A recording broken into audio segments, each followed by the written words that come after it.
Peace. Peace, brothers and sisters. Welcome to another eye-opening production. You know how we do. It's been a minute since we've seen family, but it's good to see everybody here to set this weekend off for us. It's going to be, a very special weekend for us because we got the new masters coming through to drop a lot about melanin, dark matter, all that spooky shit. You know what I'm saying? That's what's up. You know what I mean? So we understand that there's a melanin conference that takes place in Detroit every year. All we're doing is trying to expound on that a little bit with some fresh energy. A lot of these young brothers, the work that Bobby and Brother Phil, and they've been putting in so much work, and we want to let them know that that work has not been gone on deaf ears. Brothers from all over the place. Brothers from St. Louis, Atlanta. We got all kind of people in the house that's going to bring it. You know what I'm saying? But what we're going to do first is we're going to hand it over to Brother Bobby Hemmitt. He's going to do a ceremonial opening for us. We're going to bang the drums, a little incense, light up some herbs or something. We're going to get popping. Word. All right, so with no further ado, let's give a warm black hand.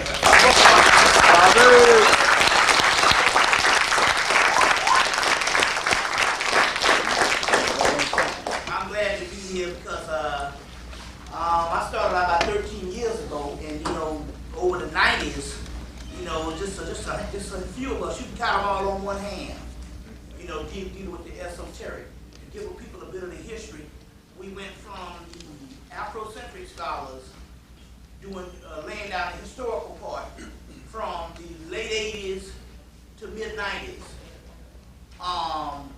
which we need to understand that we're not stepping on anybody's toes, because what we don't understand that all this stuff is a progression and a procession in the particular aspect of the Afrocentric movement with the historical movement had to come first to lay the background for what would later on be the esoteric movement that I'm proud to say I'm one of the people of the inception of that. So in actuality they complement each other. You know what I'm saying? And so in so many words, we opened this up, and then somewhere in the last year, almost 12, 13 years of doing this new spring of brothers started popping up.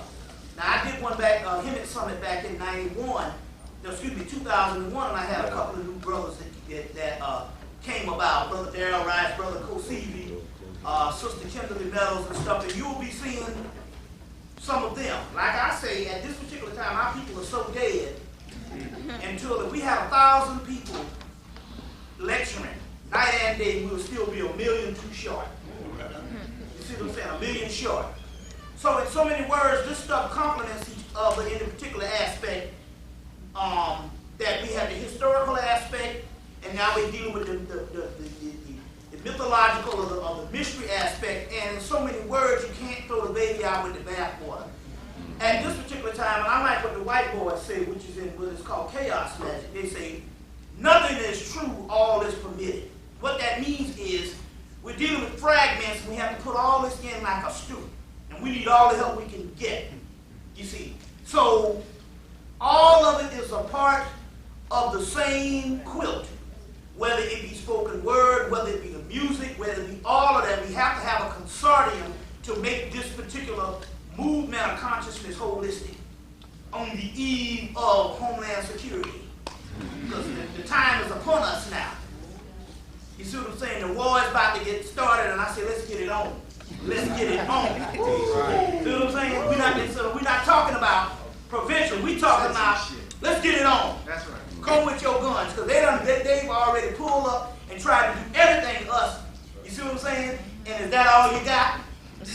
Now the Hopi Indians say there will be a war fought between the physical powers that be and the spiritual beings, which is us. And our creativity is our spirituality. You see what I'm saying? So our creativity is our spirituality. That's the key. You see. So in so many words, on the eve of the Homeland Security is fitted because now, as a result, it has gone to a much younger force. Now when I started out, I was like considered one of the youngest people at the time. I was 30.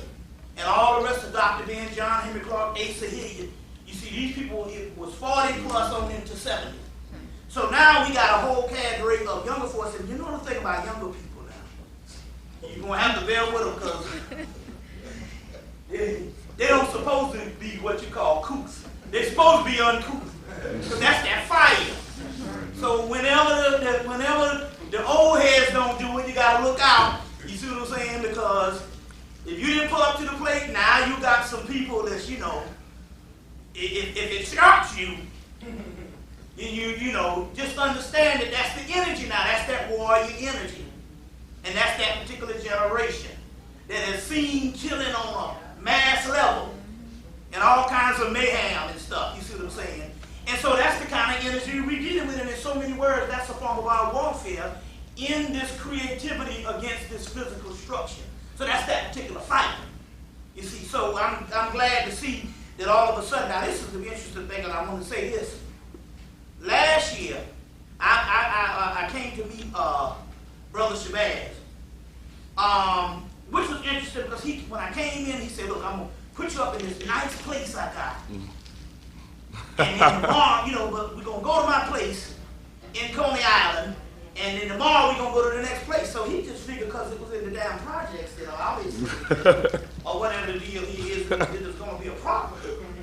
So he came in and all, you know, and he said, we're going to go to the next place tomorrow. And I'm like, well, what's wrong with where we staying? You see what I'm saying? Now, it was spiritual because the simple fact I already know it. We would have gone in and, you know, fly in, get the nice little place, and then, you know, probably come in about twice a year. But as a result of me chilling at the crib, I was able to come back 8 times. I was able to come back 8 times. You see what I'm saying? Because once the folks up and they start cooking and stuff, you know, and all, you know, and realize that, you know, this is not about that type of royalty. So we can't be high maintenance about this shit because that cuts into, you know, you not getting, you know, people not having your back.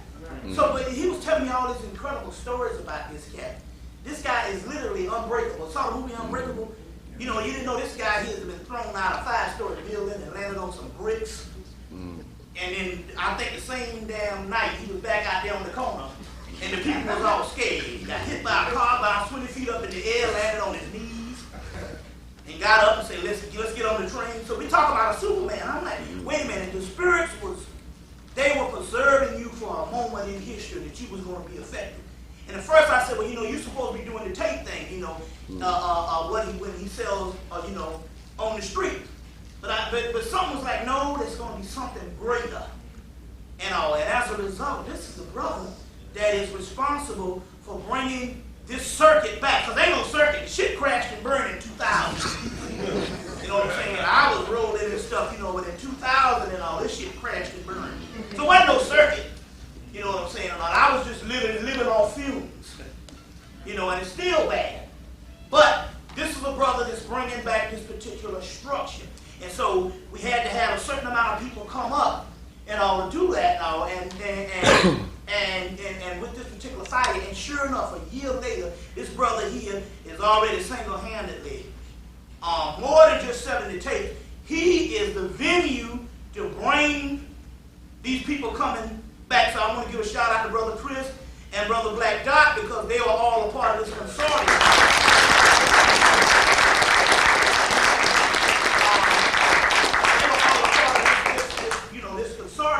And these brothers are bringing this thing back out. You see, in the aspect of creating a platform. And stuff is working because they got these brothers speaking, and it's already going to the West Coast. And so you got people all over the country is already looking and saying, oh yeah, we got some, people are really happy, saying, oh man, we got some new blood. We got some new people speaking. And it's interesting here, so that's a call for celebration. Also, we got a brother pulling up the back. I went to St. Louis, and it's a brother here, Brother Rudra Ra. He's done some stuff, and he's coming in the flavor of this whole dark side imagery and stuff I have literally scared people to death with over the last 8 or 9 years. He's coming with some of that particular side. You see what I'm saying? So we got a flavor of all different types of scientists. So I just wanted to put that out there to say that this is a very important type of conference because this conference introduces a new generation into this bridge of what you call spiritual enlightenment, warfare, and ultimately the total liberation of our people through illumination and stuff. So this is, so in so many words, this is groundbreaking. We're actually making history. And we can't wait for the white boy or even some of our so-called celebrated scholars that we have deemed masters to sanction us. We got to go on and do this type of stuff. And remember now, at this particular time, there is no particular way of looking at this thing. It all has to come and it's got to be creative and it's got to be new. It's no different than music or any other thing that we have, you know, that we produced. When it first comes about, it's always scorned, maligned, and vilified, that new, young energy. You see, oh, it's too radical. You see what I'm saying? But we have to keep the stuff flowing because it dies. You see, so the historical thing, you know, after a while, we already know we pharaohs. So this thing dies. And I know I'm rambling, but some things we got to put in context because we're dealing with a very important. We don't want this to just be another type of conference. This is very important, so we have to treat this with a certain clarity. You see, so that the people that understand that this particular circuit is now starting back up. You see, it's now starting back up, but this particular circuit is not dead. You see what I'm saying? So we're not going to be like every 25 to 30 or every 25 years we have this resurgence of black consciousness and then the damn thing dies. And then 20 years later we got to pick up. Now we are still rolling with this stuff because now it's ongoing. Because now if we see it is right in step with the battles of what this white boy is trying to do. And believe me, he's running scared. We'll go into this, I don't want to go, but he's running scared. No matter how much he tell you he got stuff in control, his new world order is his old world order still trying to survive. You see what I'm saying? He's running scared. And we don't need thousands of people. We only need the people in this room. You see, that's what I'm trying to say, with certain energy. And he can't lock up the damn weather. You know what I'm saying? We got Mount St. Helens, we got the hurricanes and stuff like that. He can't lock up the weather. And every time it hits him in the pocketbook. You see what I'm saying? Fuck it, they done had through a month they got to declare a state of emergency on Georgia, Florida, and all these places. You see? So this is what time it is. So it is fitting to say that along with the new energy, we got Phil Valentine. It is interesting. I'm just 42. I'm considered a damn elder. Now, this is because 10 years ago, 13 years ago, brother said, we want you to sit on a council of elders. I said, but I'm the youngest. I'm just 30. They were like, shit, have you seen the people's consciousness? You are elder. Now, so it's ironic that the only two elders on the panel is me and Valentine in that particular aspect is coming through. And so Brother Phil will be here tomorrow. You see what I'm saying? And we consider the elders and stuff with him. He's the real elder because he's 10 years old. We'll put that on him on the old folks. I'm 42. I think he's about what? 53 now? So, we'll put that on him and stuff now. So he's going to do a passing of the torch ceremony. That's what it's supposed to be like. Passing of the light. Passing of the light? Yeah. Or whatever, you know, and stuff like that. So we'll let that whole sentimental thing go through tomorrow and all. So,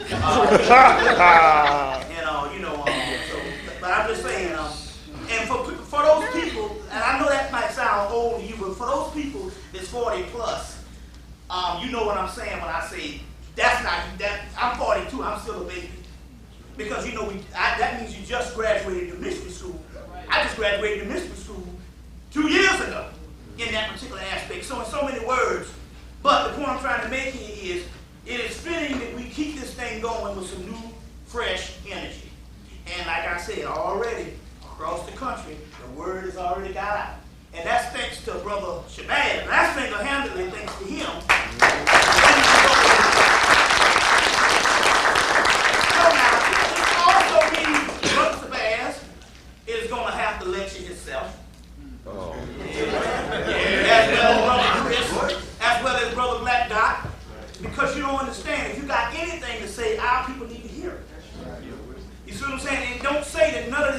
not, or it's not good enough. Man, we need teachers. You see what I'm saying? But you'd be surprised. We'd be surprised. And I don't know, the way he's going, it might be 30 people by next year. But still yet, that's the army. It's not coming in the conventional way of what you think it is. It's coming with shooting from the lips, not necessarily the hips. You see what I'm saying? But if it comes to shooting from the hips, I'm not outrooting that either. You see what I'm saying?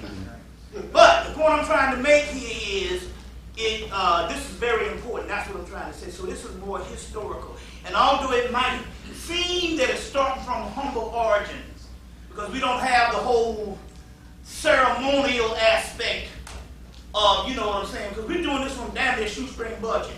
You see what I'm saying? When I say shoestring budget, I mean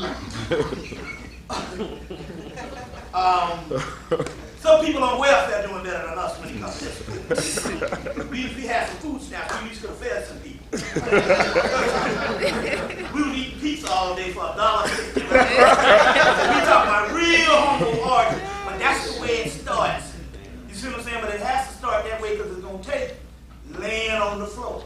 Because what's happening here, and it's just like John Henry Clark said, who the hell you think going to fight the war? It ain't going to be us in our lofty heights. It's going to be the people that lay on the floor. So like I tell them, I don't ever try to move from the bottom. That way I won't have far to fall. So I keep me a space cleaned out on the bottom. That way I don't have far to fall. You see, so, I can be long-winded, but let's get this show on the road. Like I said, also new gods have come, which is the new entities that started coming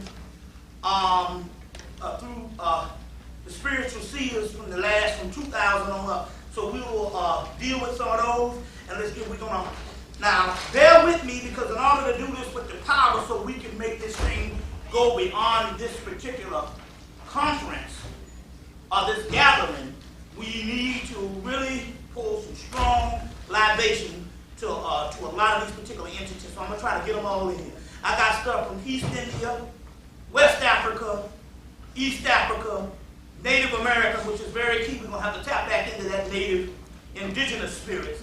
We got stuff from Hawaii. We got stuff from Central America, South America. So, we got the voodoo. We got it all. So we want to give a shout out on the roll call.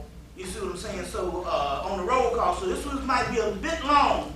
But let's get this thing going, But, and we want some strong, we need all the energy we can get. So we want some strong ashes. Some strong ashes. Okay, let's do this. We're going to deal with this Palo Viejo. Which was some good stuff. When the first time I came to speak, Brother Shabazz, we stopped and got some of this, and I drank some of this. And he said, man, you was in rare form the night before, just talking around the campfire. I didn't remember this shit.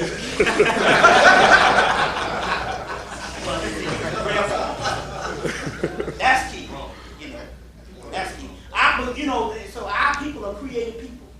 This is like my new sister I'm with. I just got to tell this because I don't want to forget it.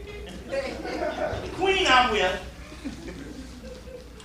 And I say every time, if you hear some kind of story that's unbelievable when it comes to black people, just wait around. They're going to be something that's going to be amazing. It's going to top that. So this one is very simple, but I just thought that it was just amazing. She said when she was in high school, one of her friends named JoJo, this gay guy, handed her this application for college. And he said, I already filled mine out, and I've already got accepted or whatever. So he said she started filling this shit out. And I didn't know this stuff existed, but she said about 2 paragraphs down, she realized what she was filling out. It was an application to clown college. And I said, wait a minute. She said, yeah, she said, I didn't go. She said, but I got a friend named JoJo, went to clown college. She said, no, 4-year curriculum. I said, goddamn, I done heard it all now. She said, yeah, that nigga went 4 years to clown college in damn Florida and graduated. I said, I done heard it all. And Negroes know they are free. She said he had the big shoes and all that shit. And I said, clown college, 4-year curriculum. She said, big shoes, red nose. I said, she said, 4 fucking years. Ringling Brothers and Mama Baby, circus. And I thought I would die. I said, I done been it all. She said, that nigga went 4 years, clown college. You know. And I said, so where's the nigga? She said, well, he later on, he died in the early 90s.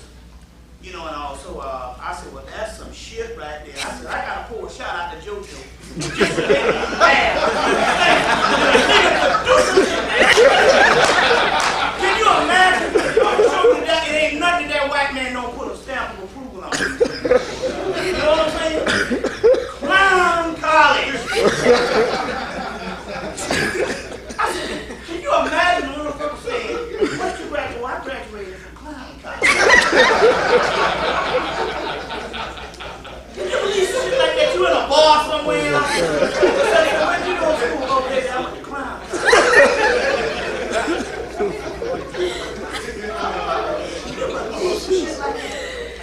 So I said, I gotta pour a shout out to this nigga here, JoJo, you was a bad motherfucker. I don't know. And, you know, they say that we fill all positions, but I said, we got to put this one up there, right up there with Vice President, that we haven't taken yet, but I said, because I never knew no shit like this could happen. So for JoJo, we gonna pour a shout out for you straight up. Straight up. For clown college. We got a million IRAs that went to clown college. That's some shit to be proud of. All right. Can you believe some shit like that? And I know that this has nothing to do with anything, but that's the way the spirit works now. Some shit just pop in and say, well, you gotta tell about JoJo with clown college. So that's one that you can go and tell your people from now on. You know what I'm saying? I'll tell you. Anyway, let's do this. Give a shout out to JoJo. Ashe. Ashe. All right. Okay. All right. Let me get some things going. I start off with my Apollos first, and then we will go from that we'll go into the different various deities from around the world. And get this thing going for a great conference. Zarabanda! Ashe! El Cristo Negro! Ashe! Las Spirituals and Tranquilas! Ashe! Los Santísimo Muerte! Ashe! San Simón! Ashe! El Cristo Rey! Ashe! Madre de la Luna! Ashe! Madre de Agua! Ashe! Amashola! Ashe! La Santísima Petra Eamon! Ashe! Francisco Siete Reyes! Ashe! Okay. Sri Lakshmi! Ashe! Ewas! Ashe! The Lake House! Ashe! Obas! Ashe! Lamb! Ashe! Shiva! Ashe! Alejandra! Ashe! Ganesh! Ashe! Bertram! Ashe! Anai! Ashe! Indra! Ashe! Mayatet boat! Ashe! Tet boat! Second boat! Second boat! Middle boat! Anti boat! Orange boat! Attorney boat! Yin boat! App boat! Hindu boat! Amirana boat! Antu boat! Youth boat! Segment boat! Okada boat!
No.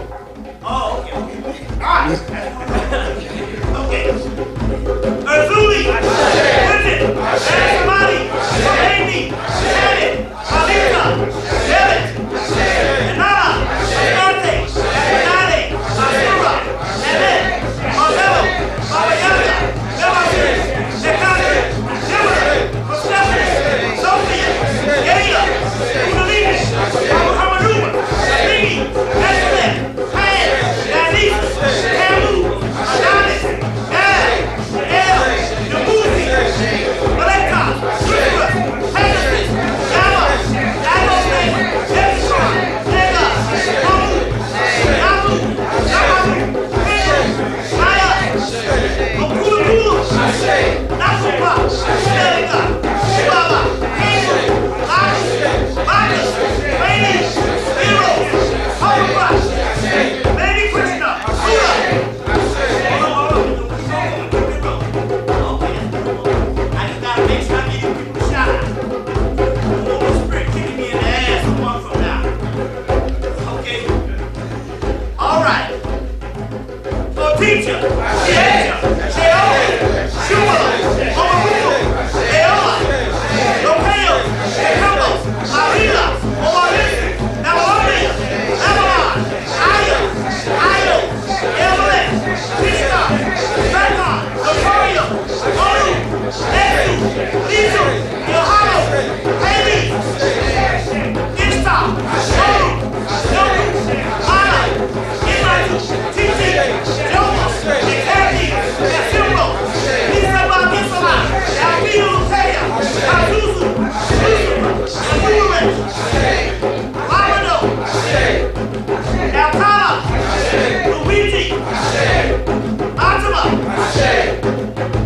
Colorado, Owa, Obani, Leoma, Gojuro, Miwasta, Amity, Amulige, Richard, Segu, Heku, Henriette, Direct, David, Danon, Enai, Aru, Anima, Ultimate, Bill Thomas.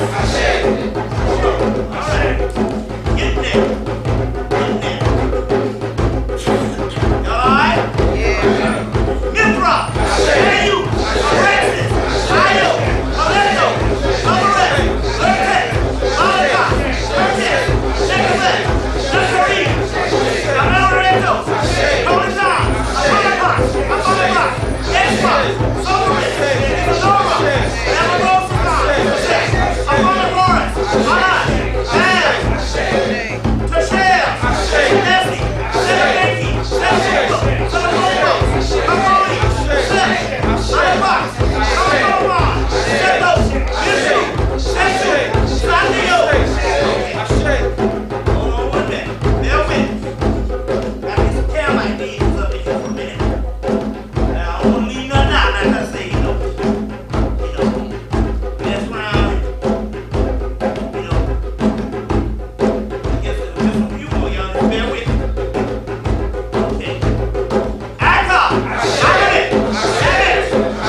Timid Spirit, Amen, Amen Ra, Amethyst, Anubis, Anku, Anoke, Kude, Anet, Agnes, Nephopis, Anoke, Atar, Amir, Aman, Emmanuel, Atum, Nasset, Bess, Shuanutep, Bude, Nadu, all kinds of harvest, Gail, Happy, Shale, Arkini. Y'all getting into this? Is it resonating? Omicron. I'm already getting high. That is shit. Hey!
seen called Arseti, ancient Ethiopian god.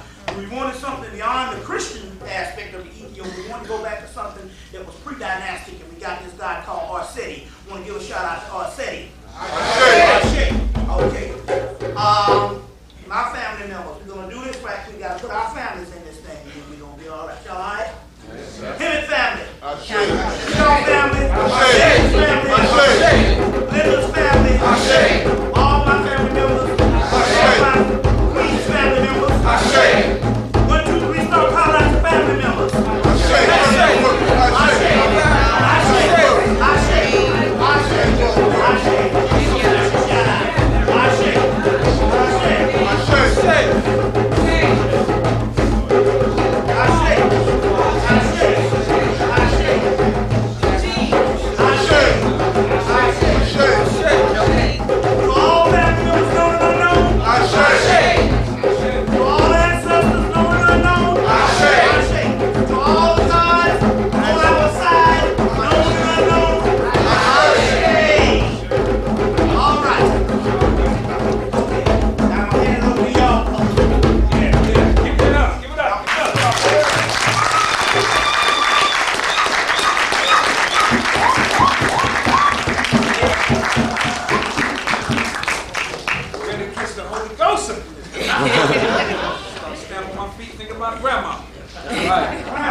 Because he'll go libation for an hour or two.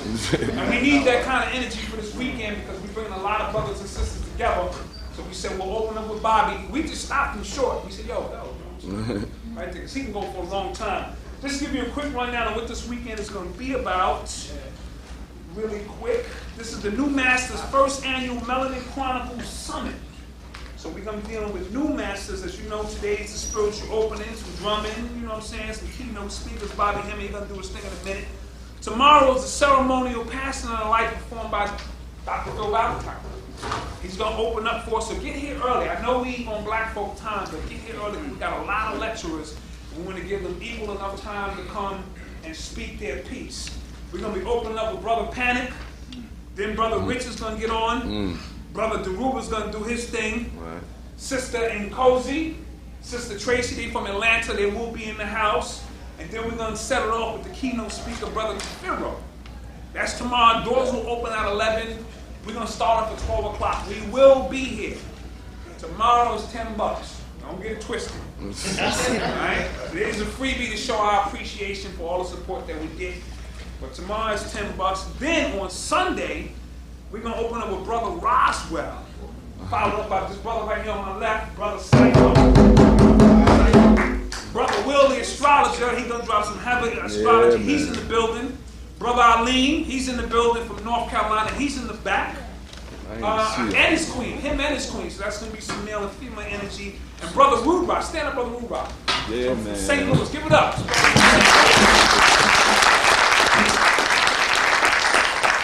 That will be Sunday's event. Get here early. All right? What we're going to do now, we're going to get into some spoken word. You know what I'm saying? I'm going to set it off with Brother Tap. Brother Tap, where you at? Tap! Give it up for Brother Tap.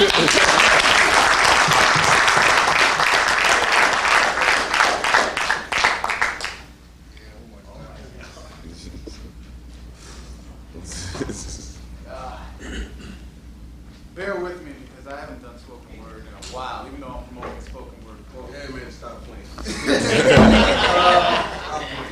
Yeah, you can rest on the drums. I don't need those. This one's called Writer's Block. I'm hanging at the local spot. It's on the corner of the Writer's Block. See, that's where we exchange plots, and I got some joker riddling me with questions like, man, what makes your crystal thoughts rock? And that's when time stopped, and I answered him.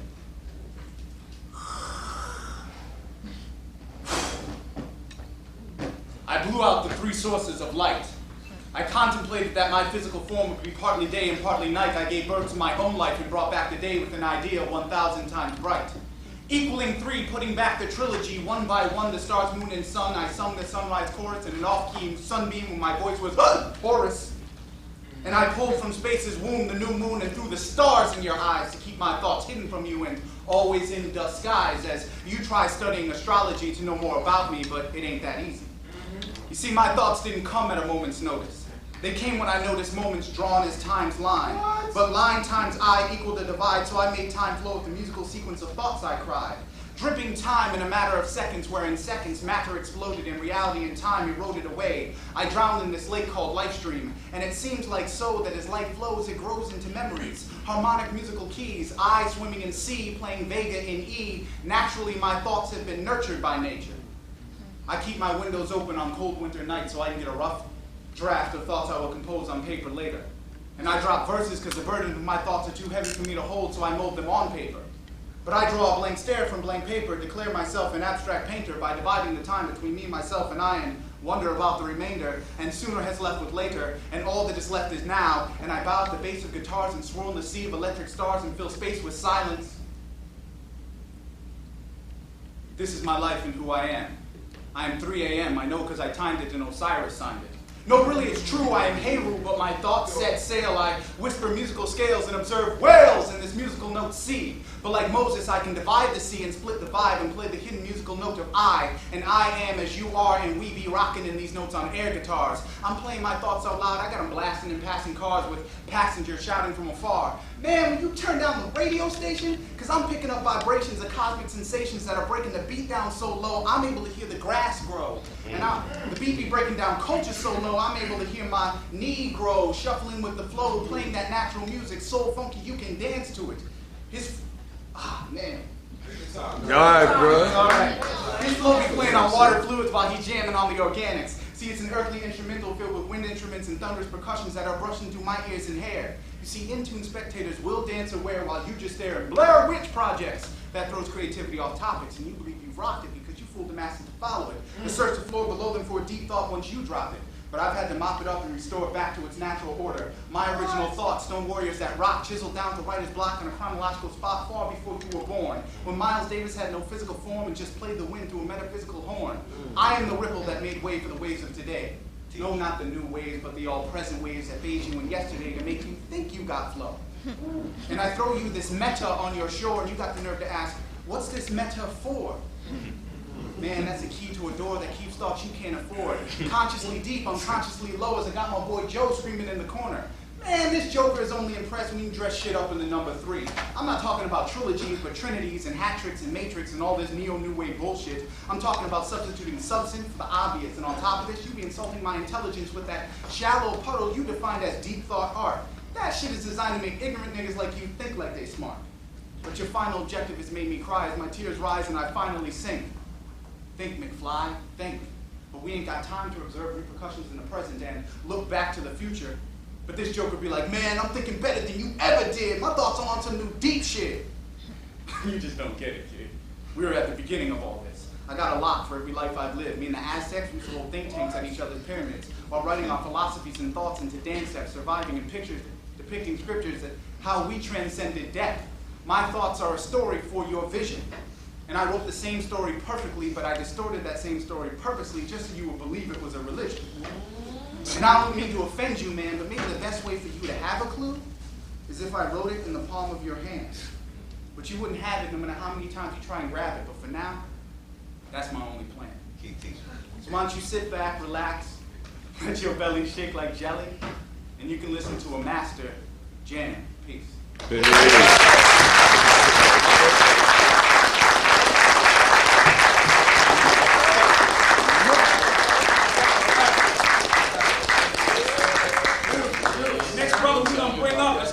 Black hand, my man, AK.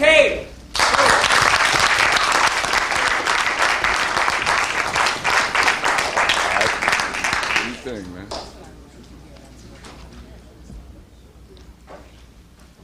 Peace, everyone. Peace. Big shout out to my brother right there, Philip.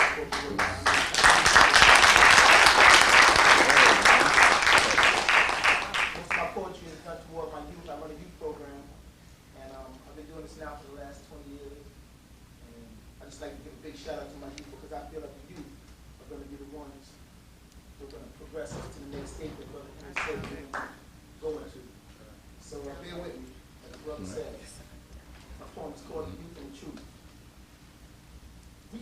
black history and we don't have a black future? What good is all this celebration and knowledge when you have more young black men and women wallowing in the belly of the beast called jail than you have in the classrooms of universities or college? We have to give our youth, our future, an Afrocentric perspective on life, where they come from, who they are. That's the key to this great black mystery. Teach our babies the truth. Show them why they should be proud to be black. Watch their eyes light up. And then we can carry on our black history. And I stand here today and beg you, each and every parent, go home, grab your children, hug them, show them that you love them. Let them know how much you truly care. Because they didn't ask to come into this cold, cruel world. And we should never let them feel like it's their fault that they're here. Because brothers and sisters, our children know, they know. But it's up to you and I to enlighten them to all of life's dramas. No 13-year-old boy with no job should have on more money than his father, and no 13-year-old girl should have on a skirt that's shorter than her mama's. And I'm not saying the young shouldn't have fun, but who needs to have fun with a knife and a gun? Who needs to have fun with a blunt and some rum? And who needs to have a baby because your friend got one? Okay. You want to save the memory of black history? Then first we must start with the saving of our youth. We have to save them from all these historical alterations and propaganda and start hitting them dead in the face with reality and the truth. Because I say to you today, in honor of all the great black leaders of this and any generation, to those who tell us we should move forward, go forth, and let go, you can't tell a people who've been oppressed for 400 years to forget that easy. It's not happening, not in corporate America, middle-class suburbia, and especially not down here in the so-called ghetto. And why should we forget and let go and move on? Is it wrong for us to remember all the sacrifices, the blood, the sweat, the tears, and all the lives of our people that were lost? I don't see anyone forgetting about the victims of the atomic bomb or Vietnam, and I definitely don't hear anyone forgetting about the victims of the Holocaust. Now, none of these tragedies should be forgotten because they should never be repeated. It's important that we all learn from each and every event. It is these atrocities that document the history of a culture and a people, and today, at least for today, it is I who speak out for black history and represent it. So call me what you want, militant, rebel, hate me, love me, it doesn't matter. Because the love I have for my people, I must always tell out. I would rather die 1,000 terrible deaths to save one black youth than to ever bow down, brown nose, or sell out. Now, I would never blame the ills and misfortune of our people totally on the government of society, because we too play a role in the blame, so I can never be that cruel. But think about it. It's been 150 years since America so-called freed us, and I still ain't got my 40 acres and my mule. Word. You don't have to be afraid, black youth, if you know your history. You don't have to bite your tongue or duck and hide and scamper, because you and I both know that for 30 years they said there was no such thing as organized crime in America, but they sent every law enforcement agency they had to destroy the Black Panthers. What? Because we were acquiring knowledge and strength and unity. Something our youth must have if we want black history to survive. But when you get right down to it, brothers and sisters, these are the things that our youth need today in order for them just to stay alive. You represent the future of black history in its entirety. But look at the chain of events that have taken place as those who plot against you sit looking down off their perches. The number one construction job is building jails, not schools. And the number one destruction job is the burning of our black churches. Oh, shit. Wow. Wake up and arise, black youth. Our enemies are destroying the last century of joy for our people. The one place we can go to find salvation, togetherness, and hope. If you must get high off life. If you must get drunk off self-respect. But by any means necessary, that true knowledge and unity be your dope. Now, I don't want to sound like a preacher, because I'm not. But I'll do whatever I can to reach out and grab a youth and save. Because too many of our children are being judged by 12 in these courts of laws, and far too many are being carried by 6 to an early grave. So black youth, before you light up and smoke that pipe, before you pull that trigger on your brother, before you walk out on that beautiful child of God that you created, try to remember all the indignities your people before you endured. But they were forced to do all the things that they hated, just so that you can ride in the front of a bus. Well, I tell you, let's even go one step higher. Not only can you sit in the front, the middle, or you can choose the back, now you can put on the uniform and be the bus driver. It's not that we can't do this. We can do this all together. But first we must dwell within ourselves to uproot the basis of what it takes to succeed. You see, the problem with our people is that we spend so much time and money acquiring the things that we want, and then we have to go out and beg and borrow for the things that we need. We have to take our culture, our heritage, and treat it like a bank. Please listen. It's important to hear what I have to say. We must make deposits of knowledge into our children. We must make withdrawals of all the negatives that's holding us back. Then we can start drawing interest from the history of the people who made it possible for us to be here today. Because brothers and sisters, take a look at our youth. These are strong and talented black men and women. But they won't get to our children with no weak doctrines or teachings about the people and events of our past. Our children would rather stay out of these so-called European schools than to listen to the garbage that's being fed to them today in class. They don't know anything about black history, and to tell you the truth, they don't really care. The only thing that they're concerned about is what's been happening since their own birth. You can't tell these kids about helping to build a kingdom up in heaven when our so-called role models are into themselves and trying to build their own kingdom down here on earth. We have to grab our young males, give them pride, let them know that they don't have to be lawyers or doctors to be successful, just as long as they don't have a serial number across their chest and someone addresses them as Mr. Let them know that there's nothing wrong with having the finer things in life, but if they want the best, they don't have to look far. Just let them see the value of our young brand Nubian sisters. And know that up in the heavens, our forefathers and foremothers are looking down on them, bursting with pride, knowing that their misery and suffering and deaths were not in vain. We have to show them through our actions and deeds and progressive endeavors that our children will represent our history proudly, even if you and I must go through the same torture and same pain. So my people, let's save our past by starting today to help save our future. Plant the seed of knowledge in our youth, watch it grow, and rid ourselves of all this heartache and misery. Save our children, my brothers and sisters, because there lies the key to saving our black history.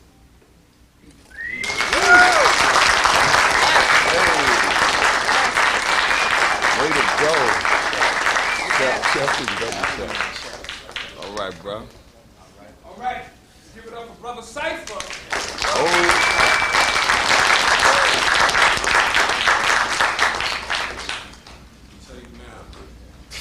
I'm not going to read a poem, but I will spit for y'all. The reason why I won't read a poem because I'm a paid reader and right now I'm part-time. So I'm just going to spit. And, this is open up that. All right. For any other reason. Even though it's stress, you know what I'm saying? But I teach freedom. And the course called freedomology. Most cats ain't hearing me. Spitting suicide, bending knees for the industry. Sleepwalking, steady sleeping with the enemy. It's too late when martial law hit the streets. That's when you hear me. They rolling tanks through the hood. That's when you hear me. You got police hailing Hitler. That's when you hear me. They label us Bin Ladens, killing up our families. But yo, I got the remedy. Freedom or death, because every day we kill up for that last breath. I'm going through warrior steps. Sniper Illuminati like a revolutionary vet. Pick them off, holding John Muhammad's rifle set. Bush's next. The real terrorists put us on slave ships. The real terrorists had us chained and whipped. Now the real terrorists got your niggas head tricks, turning tricks, bootlicking, doing backflips. I'm spitting anti-terrorisms, black realisms. Hope the streets they don't know we're hidden. Bless the mic without the blame. Blessing tracks with wisdom. Urban guerrilla, assassinating vampire systems, bomb white supremacy. Fuck Americanisms. Writing that, turning lines, making conscious decisions. My final call to the hood. We tell them what's missing. Freedom is what we give them. That first eye, dark matter mind vision.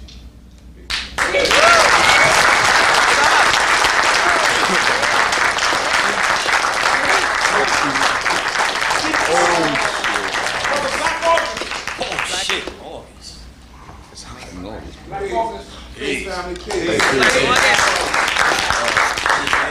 I'm gonna do one piece tonight for y'all. It's entitled American Pigment. I wrote this piece primarily because, to be honest with you, I'm just a medium standing here. The ancestors move through me, and they teach our children stories, and they teach them lessons, and that's the reason why I write these words.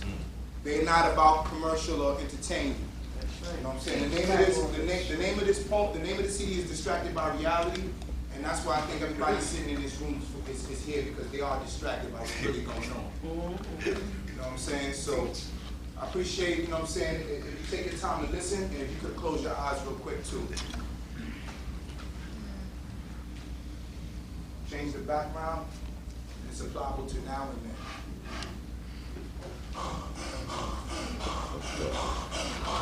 Oh, I can't do this shit. Running! Cause I'm an endangered species, like the bald eagle, but I can't fly, so I'm running. For life of my black heart, through the woods at night, and my only guidance is the moon's light, and putting as much distance as I can from the screams of, get that nigga behind me! Sweat coming off my head, mixed with the tears for the dead, burning in my eyes, see? And the lies, spouting from the mouth of those who despise my undefined manhood burning in my mind. And all the sweet water I drunk cramping my side before I heard the gunshots and screams of, boy, come outside. That's when Shirley grabbed my hand and looked in my eyes and whispered, James, goes out the back room window, running high. She must have read my mind through my eyes, cause I'm thinking, I can't leave you, wife. She sighed and said, James, don't worry about me. I love you in this lifetime and the next. Now get. Look back once when I heard her say, my James ain't touched that white woman. Shut your mouth, gal, they responded. Guns flaring, mounted on horses, holding torches. But sir, she cried with her soul. They lied on my bang. Shirley said no more. After the shotgun blast sang silence in the remains of her head, I kept running. Cause that was Shirley's last request, and I always did my best to honor her.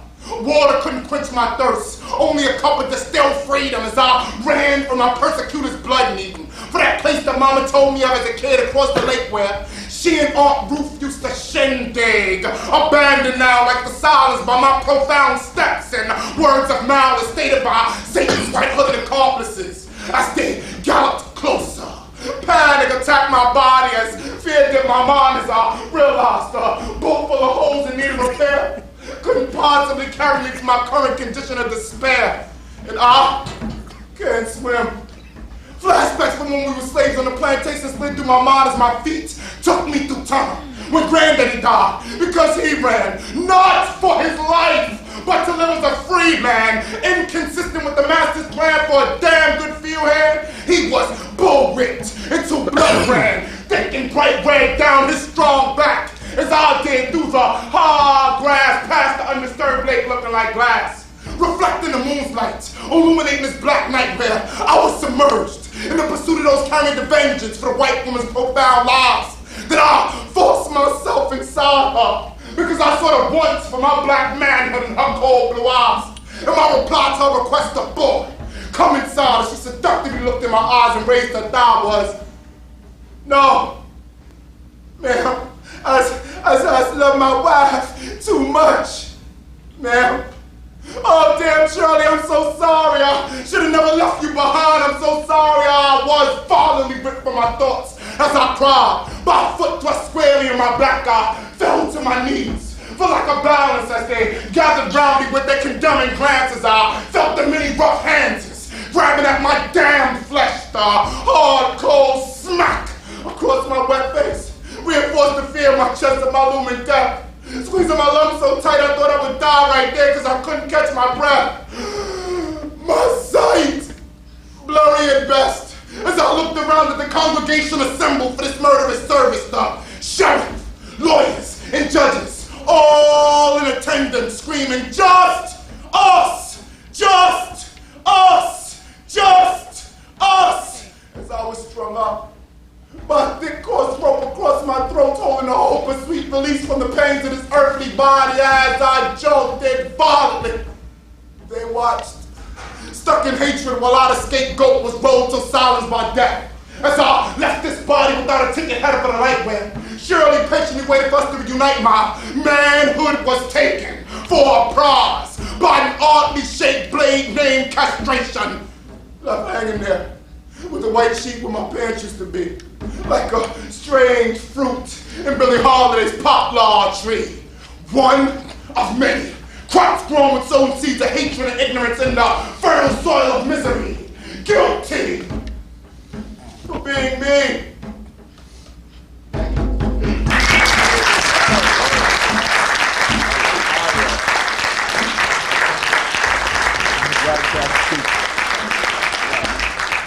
If you are interested, just put your hand up in there. I'll come by and check you out. It's $10 tonight. Only tonight. $10. Use 15.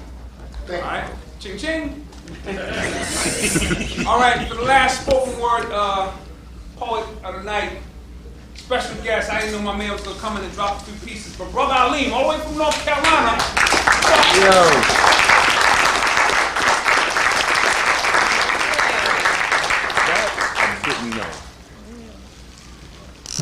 How everybody doing? It's all good, baby. This piece is called Devolution. The primordial creative source into we shape the universe. In the beginning was the word, and the word was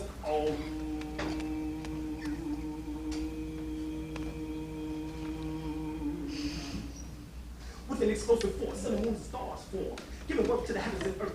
Once the same seraphims, now we say cherubims from the work of the city. Yo, metaphysics makes this world like fantasy, but yo, when this flesh, yo, this shit is a mad reality. Yo, it's so real that niggas get ill from the mind, body, and stress they feel. Other niggas use their anger to kill, and when you want just to pay their bills, they bad, follow still. Yo, I built this cat last week about the 10 commandments and the 42 laws of mine. Yo, that nigga said, fuck that. Yo, my niggas on the street dealing with daily pressures from the constant onslaught of the oppressors. Yo, what's this shit about becoming a vegetarian? Seeking cosmic balance, learning self-discipline, with the enemies make amends, mastering the science of breathing and the artistry of meditation. Nigga, please. I don't know what planet you from, but on Earth, yo, this shit's about survival, money, hoes, and rifles. Yo, I'm still on street talk, pimp strut, eat pork, sleep fuck, shit work. Yo, I apply, yo, niggas, that's your life purpose? Yo, search beneath the surface and find that God dwells in you and I. And yo, do you still want to rise or do you want to die? La la la la la la la la.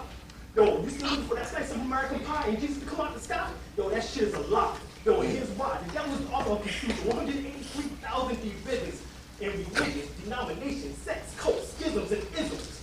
Yo, isn't it written in your Bible that Jesus spoke in parables? Yo, the scriptures and gospels aren't just historical. Many passages weren't even meant to be taken literal. Most of that shit is allegorical. Based on esoterical principles, Baptist versus Methodist, Pentecostal Holiness versus Jehovah's Witness, Mormon versus Seventh-day Adventists, skeptics, atheists, and agnostics. Yo, all divide and conquer tactics of the damn reptilians, low fourth-dimensional aliens. So beware of the draconians and Luciferians that aim to imprison all true beings through ignorance. Yo, we must crush the head of the Leviathan, battle mind control, subliminal suggestions, brainwashing indoctrinations, used in religions, politics, education, economics, health, labor, entertainment, war, sex, and law. Yo, in this chessboard, game called life, yo, we all been pawned. Puppets on strings controlled by demonic spawns. Yo, some blaze trees, yo, others sip Hennessy. Yo, my people get high artificially because they feel low in reality. One more time, I said my peeps get high officially because they feel low in reality. I said motherfucker, my peeps get high, yo, because they feel artificial and because they feel low in reality. Yo, all people attempt to escape their plight. Even without wings, our soul take flights. Astral traveling at night, yo, through dark mountain, making an exodus from no mental, yo, submerged into the light, yo, knighted by the golden king, the scepter of the justice, yo, melanin, cultivating cheating into your true are infuriates, yo, right, becoming one with the righteous son. So long, yo, souls are raw, magnificently glow, with unconditional love, scattered rays for days from the heavens above. Yo, so below, the soul is trapped in the lowest depths of hell, incarcerated in 76 treatment cells. To break free, yo, we must be refined. Masculine and feminine properties combined. Both hemispheres of the mind to shine. Caucasians are in search of the hemispheres, or but yet they're in search of the Holy Grail. And in the middle of the brain sits the pineal. And around are the 12 pair of cranial nerves.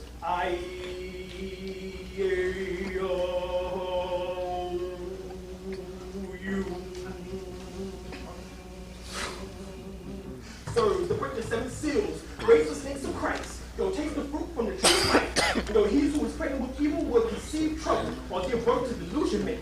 Yo, niggas need mental development. And though from slavery, we never received willy-nilly psychiatric treatment or a 40 mules and an acre for building this wicked government. The new world disorder, intense massive slaughter on the planet. The population 2.7 billion, according to the Global Report 2000. 3 million black men and women are locked down in prison.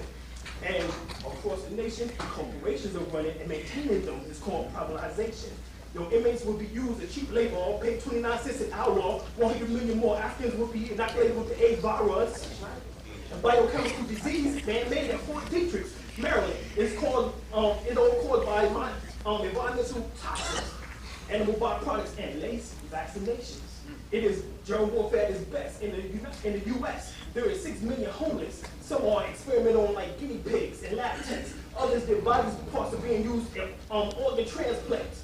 United States drug trafficking is estimated at $1 trillion. Like Marvin, make me want to holler and throw up both my hands. We can't keep running from our problems. We'll find ways to solve them. We need more frightening and questioning. We need more ignorant of the earth changes and the habits. So we survive with time battling. About money, use, cause, and passion. And don't leave no, and don't let materialism, fears, and egos leave your third eye froze. Oh.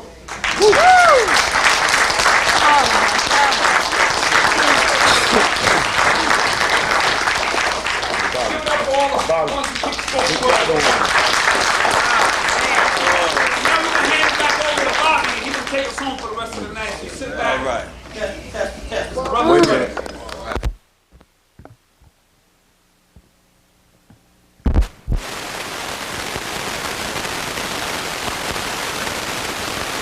Testing. That's it? Testing. That's okay. All right. Now, first thing we need to do, we need to get a commitment going. These brothers, like I said, some of these brothers are coming from St. Louis, some coming from North Carolina. We got some people coming from Atlanta, and we need your attendance. Now, we go to conferences. Some conferences is $35 a day. Some conferences are $40 a day. Some conferences are $100 a day. We're talking about $10. And what we need you to do is to drop what you're doing the next 2 days and please come out and give these people, you see what I'm saying, the help that they need. This is starting up a new generation of conscious speakers. You know what I'm saying? I'm acting as an elder, but that damn Alim is damn near about old as me, so I don't know if I'm no. That's the brother just spoke. He about as old as my ass. I've been knowing him for a minute. So yeah, I don't know if I'm no elder over him. But you need to come out and show your support. So I know tonight is a free night, but $10 ain't shit. You think so? Go to the grocery store. You know what I'm saying? And other than some candles and some water, you get laughed the fuck up out of there. We living on a strange world. Tide. Fucking washing powder Tide. Anybody seen this shit? Tide is damn near $10. You know what I'm saying? And it's $5 on sale. So I'm just trying to say you all need to come out and support this, you see, and give up the money. The brothers brought this thing down to the skeleton crew. You see what I'm saying? As far as financing, you can't get lower than that. You know what I'm saying? I got speakers. Sometimes I speak, and it's $30, you know, just so that they can make the money. So I'm just saying they got a lot of people coming tomorrow just for $10.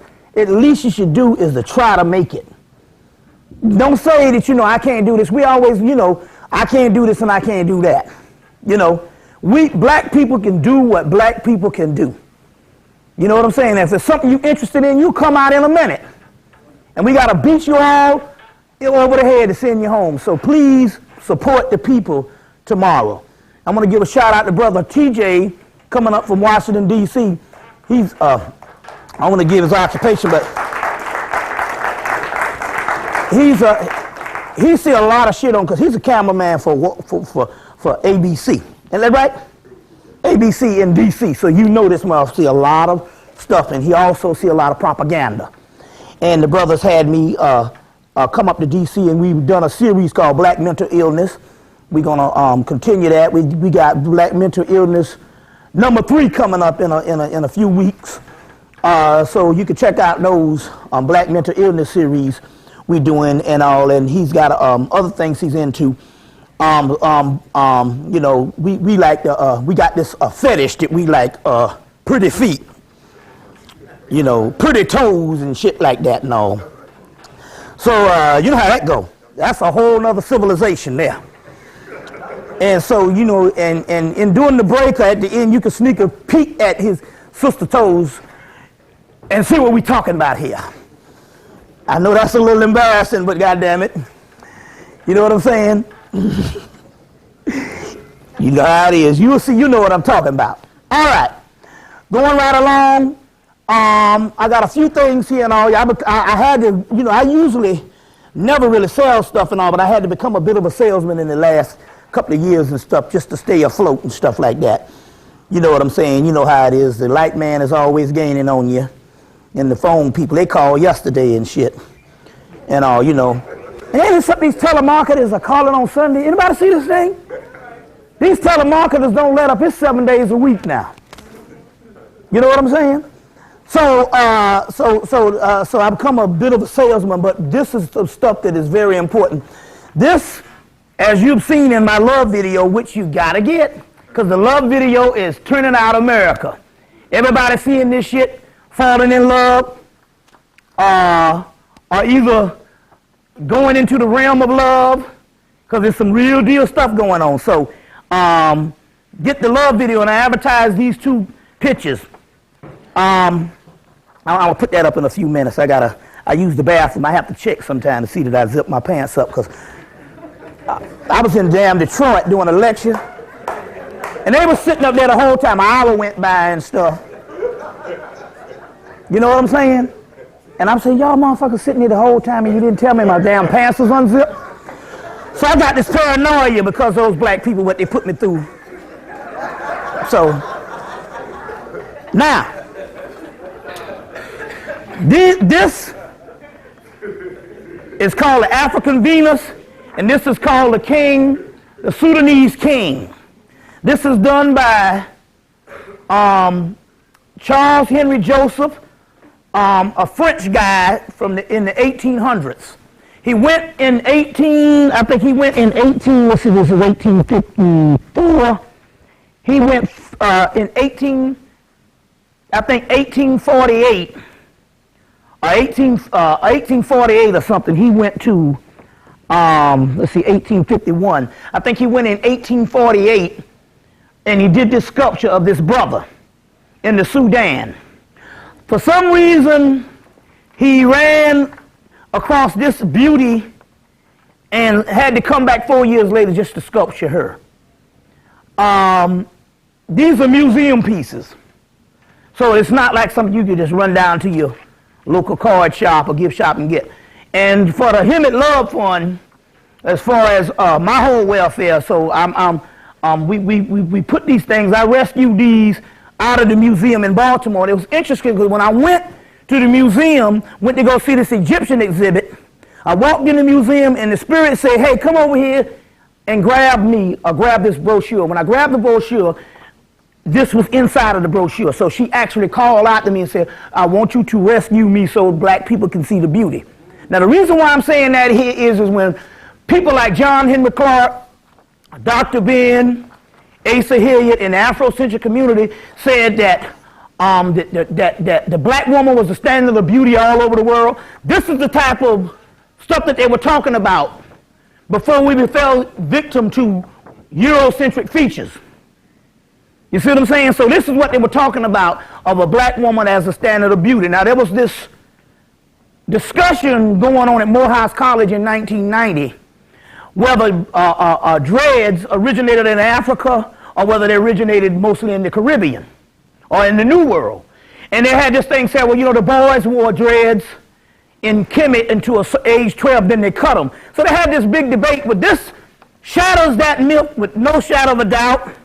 This is 1851, African Venus, and you can clearly see the dreadlocks or the dreads or the locks. I'm going to put it that way. We say locks because, you know, everybody, we say locks because people, you know, they get all offended by the other stuff and all, but you know. But there's an old saying about the Maroon societies. They said that the white boy dreaded the locks coming, so that's still good.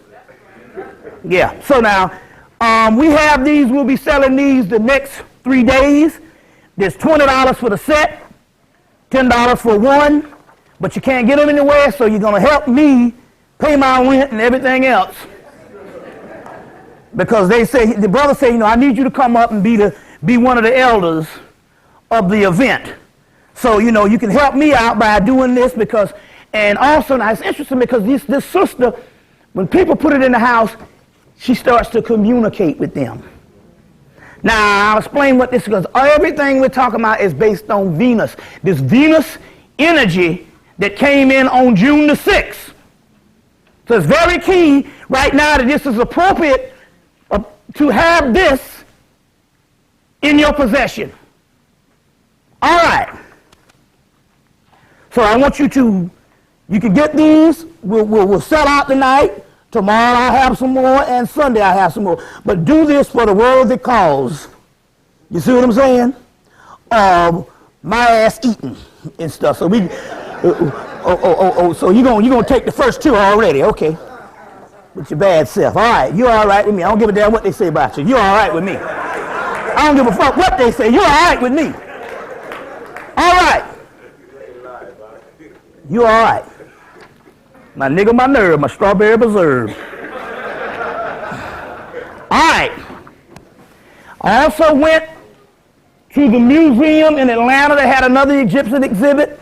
That means that you're going to want to go down to the Brooklyn Museum because a lot of the energy that's on the Kamite and African things that's been in those museums for years are now reactivated, and you can get certain experiences from them. They had this Splendors of Egypt in Atlanta from March to September the 19th, which is another Egyptian exhibit, a Kamite exhibit. And me and the sister Kimberly that you saw on the Hemmitt Summit, and my queen, Linda Babylonia, went to the museum to see this exhibit. And we ran across this sarcophagus of a priestess of Het-Heru or Hathor, which is also the goddess Venus. And they had her sarcophagus, which is the mummy casing, and they said that she was a priestess of the goddess Het-Heru, and then they had this doorway.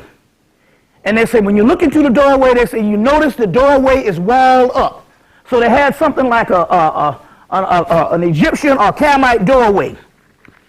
And they said, you notice that the doorway is walled up.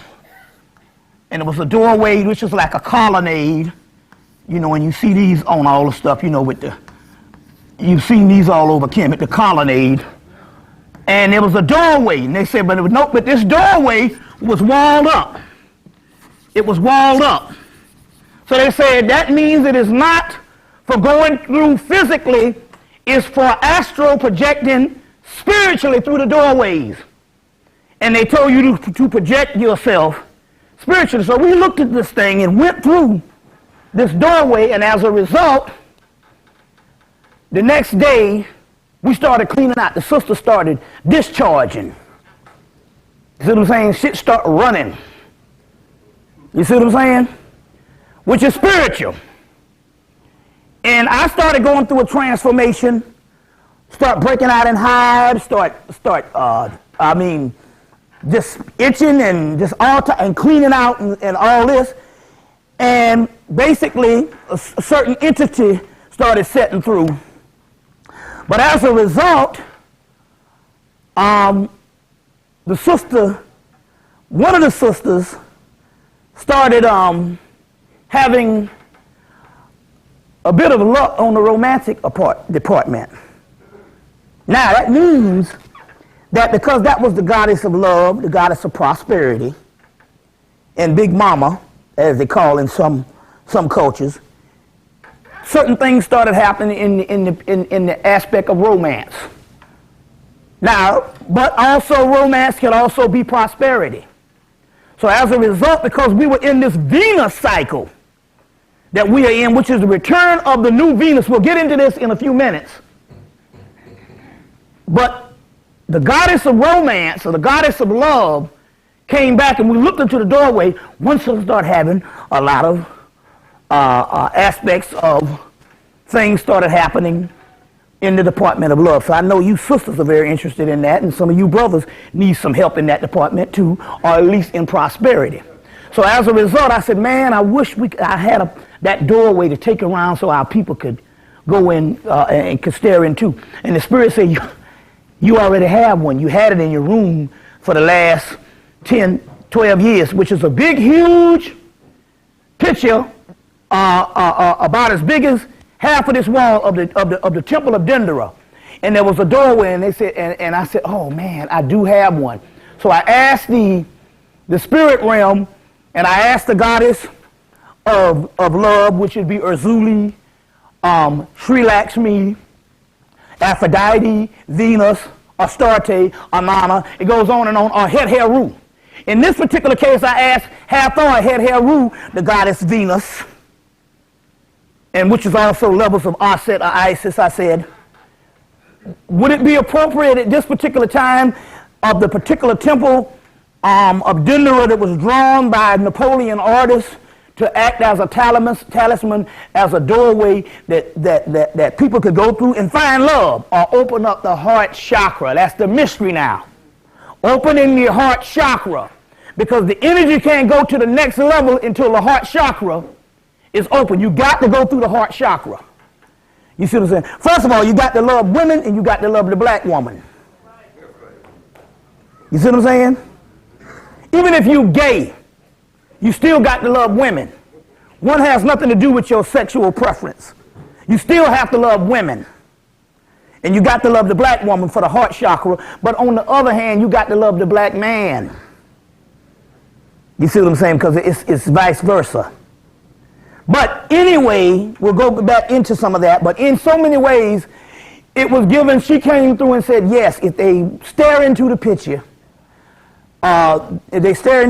it would be the same aspect of the heart chakra. So I was able to go and get these particular engravings done of the temple of Dendera in Kemet, or the temple of Hathor at Dendera in Kemet. And all you have to do is to put this on the wall and focus into the doorway, just as we did.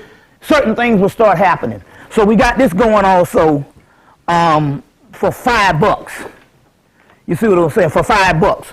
But then again, on the other hand, here's some other pieces. This is Napoleonic Egypt, and this book costs about, maybe now because it's out of print, it might cost you $300 just to get this picture. So therefore, you get the same thing for $5. You see what I'm saying? But anyway, this is another thing that you want to deal with as far as the prosperity aspect, as well as the matters of love. So some of you sisters want to get down with some of that. Also, I want to give a shout out to the god Vishnu, the goddess Krishna, the goddess Radha. Also, moving right along, what I want to do today, because generally this is really not my lecture, this is not my time, this is to set the stage for the young warriors to come in this particular case. But I want to set the stage on what's getting ready to happen, because this is very key at this time. Sometimes you got to see what the government is getting ready to do. So we need to find out just where we are when it comes to the government, and I'm going to give you some things to watch out for. Y'all all right? Okay, before we go into some stuff, let's go into some things right quick so you can watch out for, because they're going to trap you up in some stuff, because as of the last couple of years from 9/11 on into now, you don't have no rights. All that's been destroyed.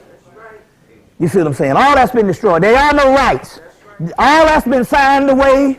They have had terrorist bill, this bill, the Homeland Security bill. They got all these bills as big as phone books.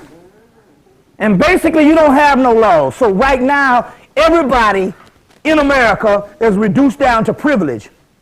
You have privileges now, which means there are no rights. That means the privilege can be, you see what I'm saying, revoked. So at that particular aspect, we need to go into some things that you need to watch out for based on the slick aspect of what's going down, to try to understand how they're going to run this thing.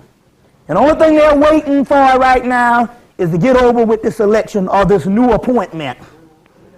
Because we know that John Kerry is the first cousin to Bush, and this is wide world wrestling. They go in the green room and laugh. Now, if you look at wide world wrestling, the way they carry on about each other is 3 times worse than Kerry and Bush. But yet they go behind the curtain and sit down and pop a cold one together. And you must understand the science. So these particular, they're in show business of mind control. Now, Discover magazine, ironically, is still on. It's been out. It's been there for about a month now, but it's still on the newsstand. There's a whole section on mind control. You see what I'm saying? You had that whole Manchurian Candidate thing that came out, as well as all other types of movies on mind control. The Eternal Sunshine of the Spotted Mind with Jim Carrey. The Eternal Sunshine of the Spotted Mind. Also, the last one, that one that just came out recently was a form of mind. The Forgotten. Now, the mystery here is they go behind the curtains and they laugh this shit off. Now, we know that John Kerry was mentored for the Skull and Bones by George Bush Sr. See what I'm saying? Now, to show you what we're dealing with here, I'm going to read something to you. You remember the book, The Black Sun, it came out in 1997, and they said that we are all a part of an elite society, or we are subjects of an elite society, and they talked about the skull and the bone and how they went and they ate live pineal glands and pituitary glands, and even had the skull of Geronimo, and to get high off this stuff. Well, it's interesting because they didn't name no names. Well, here's something. I was in Detroit and I was telling them, that's how the spirit works. I was at this melanin conference and I was telling them about them eating the live pineal glands. It's called the obscene rite. That was in the Black Sun. Also, there's a movie called The Satanic Rites of Dracula, which was the last Christopher Lee's aspect of Dracula. For those particular people that grew up in the 60s, we had the Dracula. Our Dracula was Christopher Lee. You see what I'm saying? So his last one was 1975, and in there they mentioned the obscene rites, which is the eating of the pineal gland, since we're dealing with melanin. It's called the oregano effect, is what it is called, where they eat the endarkened glands or they eat the melanin for enhancement of some type of spiritual high. So that's the name they call it also, the oregano effect, where they basically take ground up pineal glands or whatever type of melanated organs and they put it over food and then over drugs and drinks. This is a high-tech vampirism on another level. It's called the oregano effect. So, so they talk about the obscene rites. Well, this is interesting. I was telling them about the obscene rites, walked out of the conference, got in the car, went to a metaphysical bookstore with one of my partners that I've been knowing up in Detroit for a minute, and ended up getting this material, got back in the car and opened the book, and always the book opens to the page, and I want to read what it says here. The pineal third eye has been found to contain a very fine granular particles, rather like the crystal in a wireless receiving set. They're talking about melanin.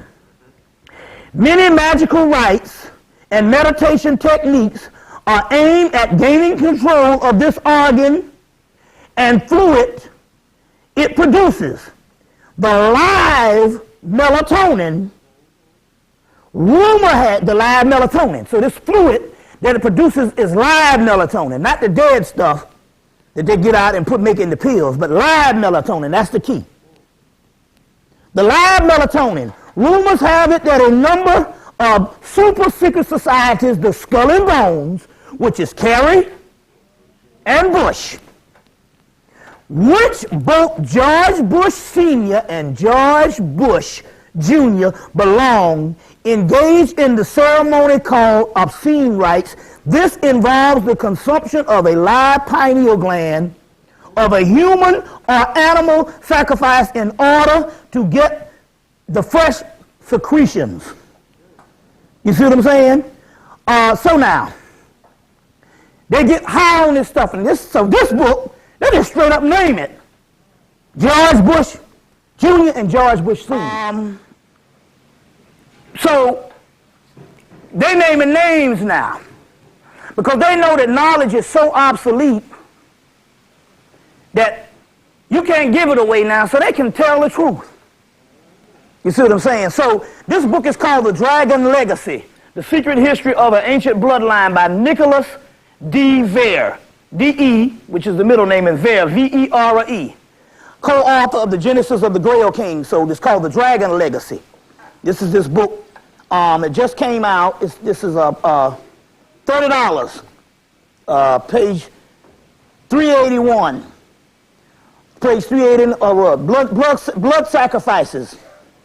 The best blood is of the Moon Monthly, Aleister Crowley in the Book of Law, which they say that the best blood is of the Moon Monthly because they also know too that pretty much you didn't know this, and I know you religious people and stuff.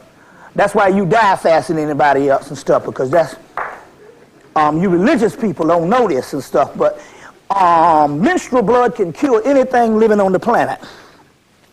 That's right. Now, we know, oh, you don't want to mess with women when they're on their period. Yeah, well, you know, that's a whole different thing. But I'm trying to say here is menstrual blood, the menses, can cure anything on the planet.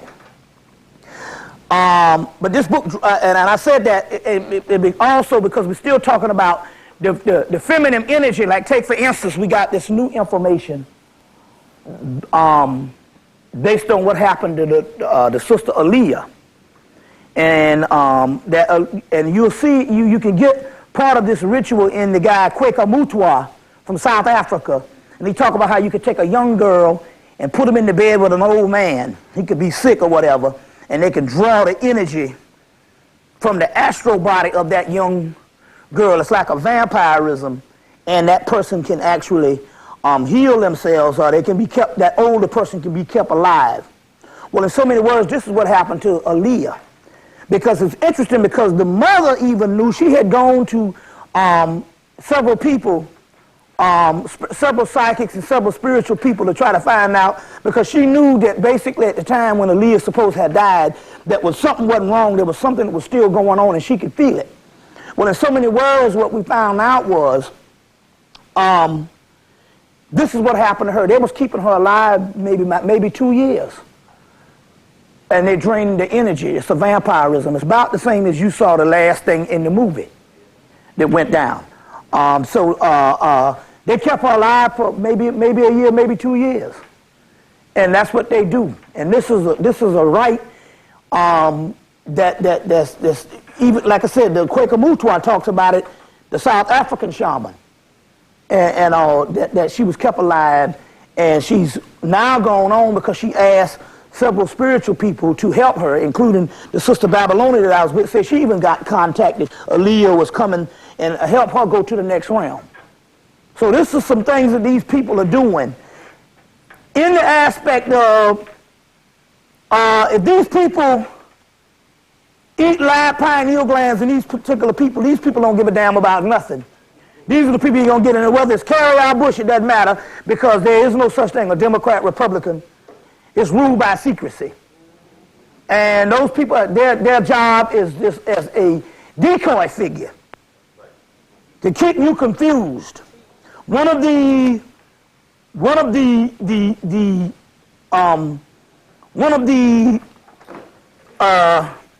Sit down for a minute. One of the sciences of George Bush Jr. is called the trickster figure, or it's called the scapegoat figure.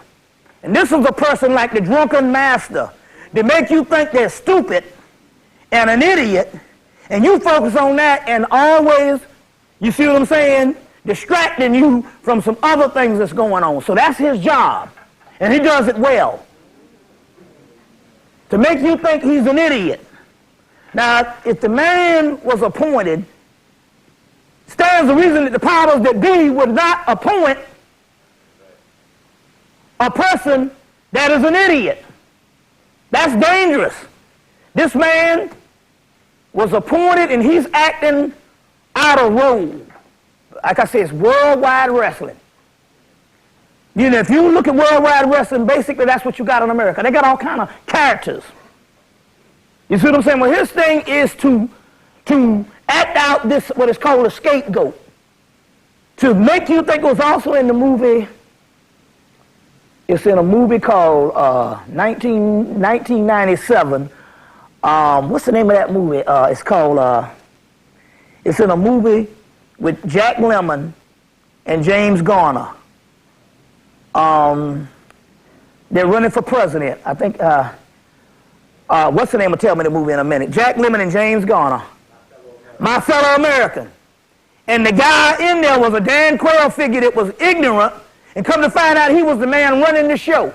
And they was thinking he was stupid, and these two people was running for their lives because this cat here was running the show and was very dangerous. Well, it's the same concept here that's going on with this Bush character. That's the scapegoat concept. And you falling for it and all, thinking he's dumb and stupid. And don't understand, these people don't run no shit based on what you can perceive is true. You understand where I'm coming from here? So this is some things that's actually going on in this book, Ruled by Secrecy, which I would suggest is the definitive text by Jim Mars. This is the one you want. This is the one that is the most advanced because most of the books that talk about the Illuminati and the secret societies were done by Christians. And it always get down to Satan and the 666 and all that bullshit. And they're actually dealing with Osiris and they're calling him Satan. So they always put the Christian garbage in there and basically destroy the whole concept of what's going on here. You see what I'm saying? These people are clever enough to know that this world is not run on religion. The universe is not run on religion in the ancient mythology of Adam and Eve and Abraham and Jacob and all that other shit. That's just mythology made, a sublime mythology makes grotesque history. So the definitive text is the one that came out in 2000 in hardback was about $30, and this is the paperback version, which is like $15 by Jim Mars, Ruled by Secrecy. This is the one. Just to prepare yourself, you need to get this particular book and read the introduction. Read the introduction. The introduction is profound. When they talk about we have been taught a Disney history. Our view of history is a Disney sanitized history. You see what I'm saying? A Disney sanitized history. Let me show you something here. It says on page number 4, y'all all right? Yet, despite the length and breadth of the information highway, the average American remains woefully ignorant. That is not to imply that they are stupid or mentally challenged, because he's not going to talk about that. He's talking about the miseducated. He said they simply have not been exposed to the information now available. Many thoughtful, educated people in a variety of fields, physicians, lawyers, computer experts, stockbrokers, accountants, bankers, merchants, scientists, teachers, etc., are totally in the dark on a wide variety of issues and connections between them concerning who truly rules the United States. You see what I'm saying? Truly rules the United States. The primary cause for the ignorance is the lack to educate ourselves. And this is very key. The primary cause for such ignorance is the lack of time to educate ourselves. So you're going off for your fast-track career, and you don't have the time to sit down and study, because when you get home, you're tired. You want to just sit back, pop a cold one, and scratch your nuts or whatever you do. You know. So it says that to educate ourselves are the reliance on corporate-owned media, mass media, which does not present the information in all its broadest implications, i.e., the freedom, once said, the freedom of the press are for those whom the press, from those whom the press are the radio stations. Let me get this right. The freedom of the press is for those who own the press or the radio stations. You see what I'm saying? So in so many words, This particular book is a book to arm yourself with, ruled by secrecy. Because this one goes from not only the secret societies, but on into the occult.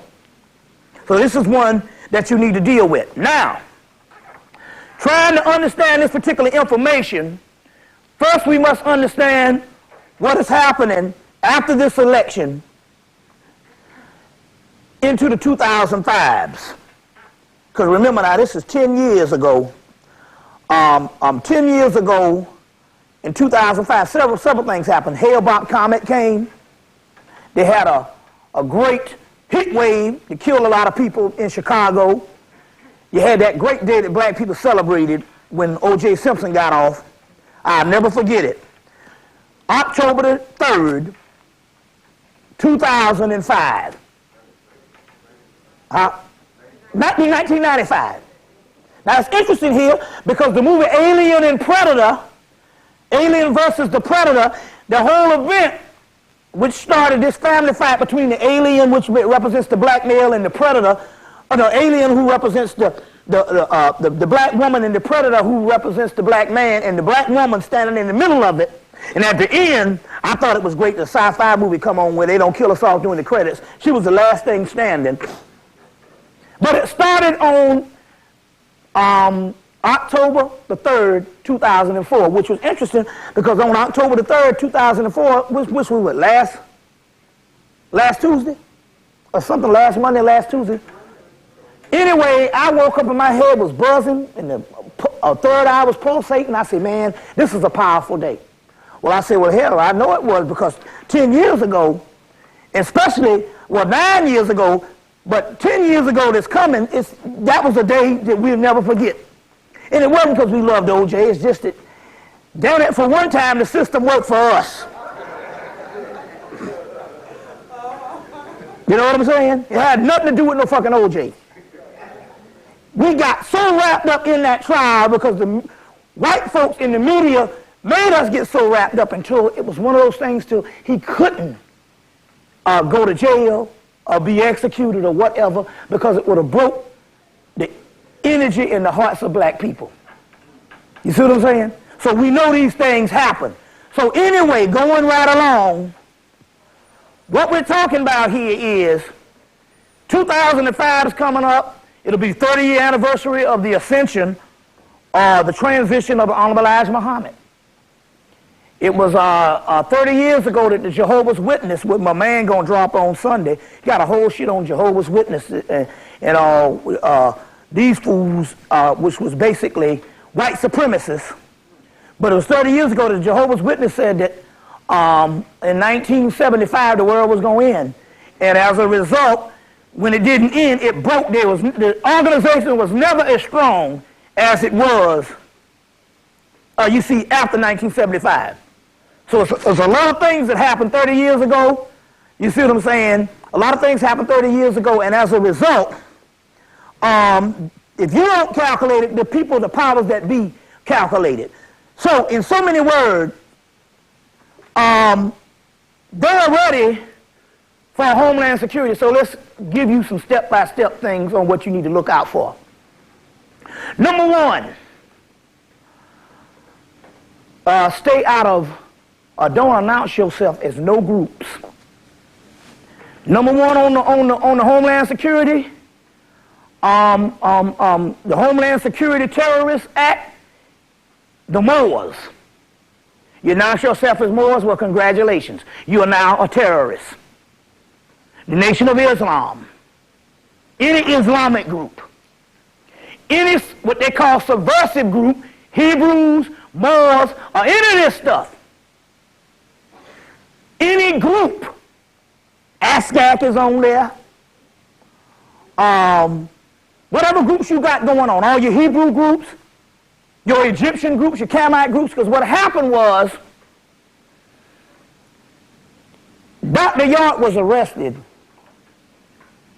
about 6-7 months after 9/11. I think he was arrested in April of 2002.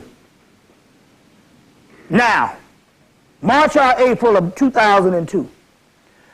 With the arrest of Dr. York, which I knew this was going somewhere, because they were setting it all up.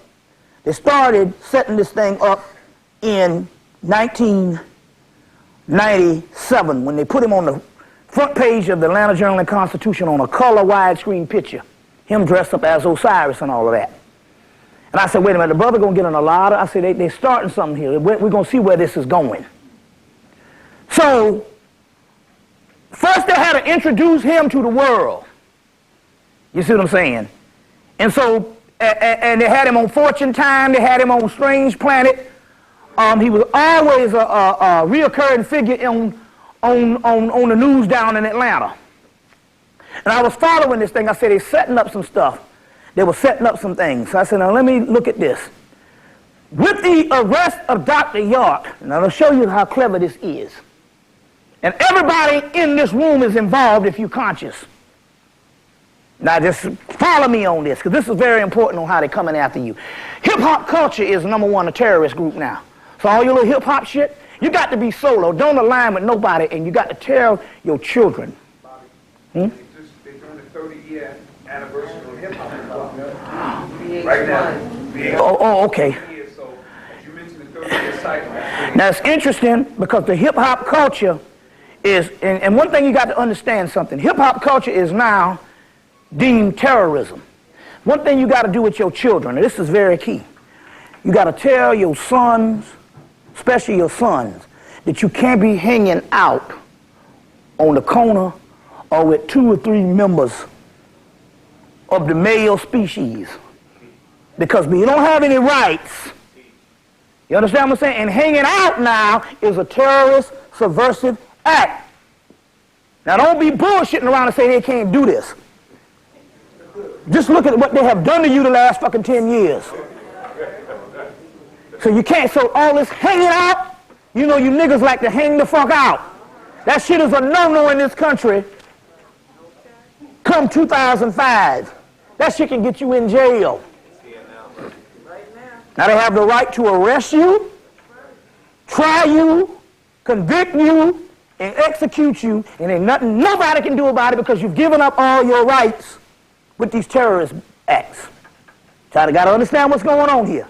So the hip-hop culture and all of this stuff, now let's try to understand what's going on here. Dr. York was arrested. It was clever how they did this. They said, now we don't have to go and write separate laws for each group when it comes to conscious groups. All we got to do is to set one man up and arrest him, and we can cover all of them. Now let's look. Dr. York was Ansar community. He was Islamic. Then it was Islamic Hebrews. Then it was Nubian. Then he became Egyptian or Camite. Then he became Moors. Then he became Chief Blackfoot. Then he became a Christian group. Became Washita Nation. I said, this nigga trying to come everything going. And last, he was the Masons. See what I'm saying? If you look at the span of the last 20 years, he became and declared himself a part of all that. It's a clever move. So when they arrested him, they said, bam, now we got the stamp and the seal on all the groups because he was, if you in the Sarset Society, well, he was Egyptian. If you was Aztec, or he was Egyptian, a classical civilization, he was also Sumerian.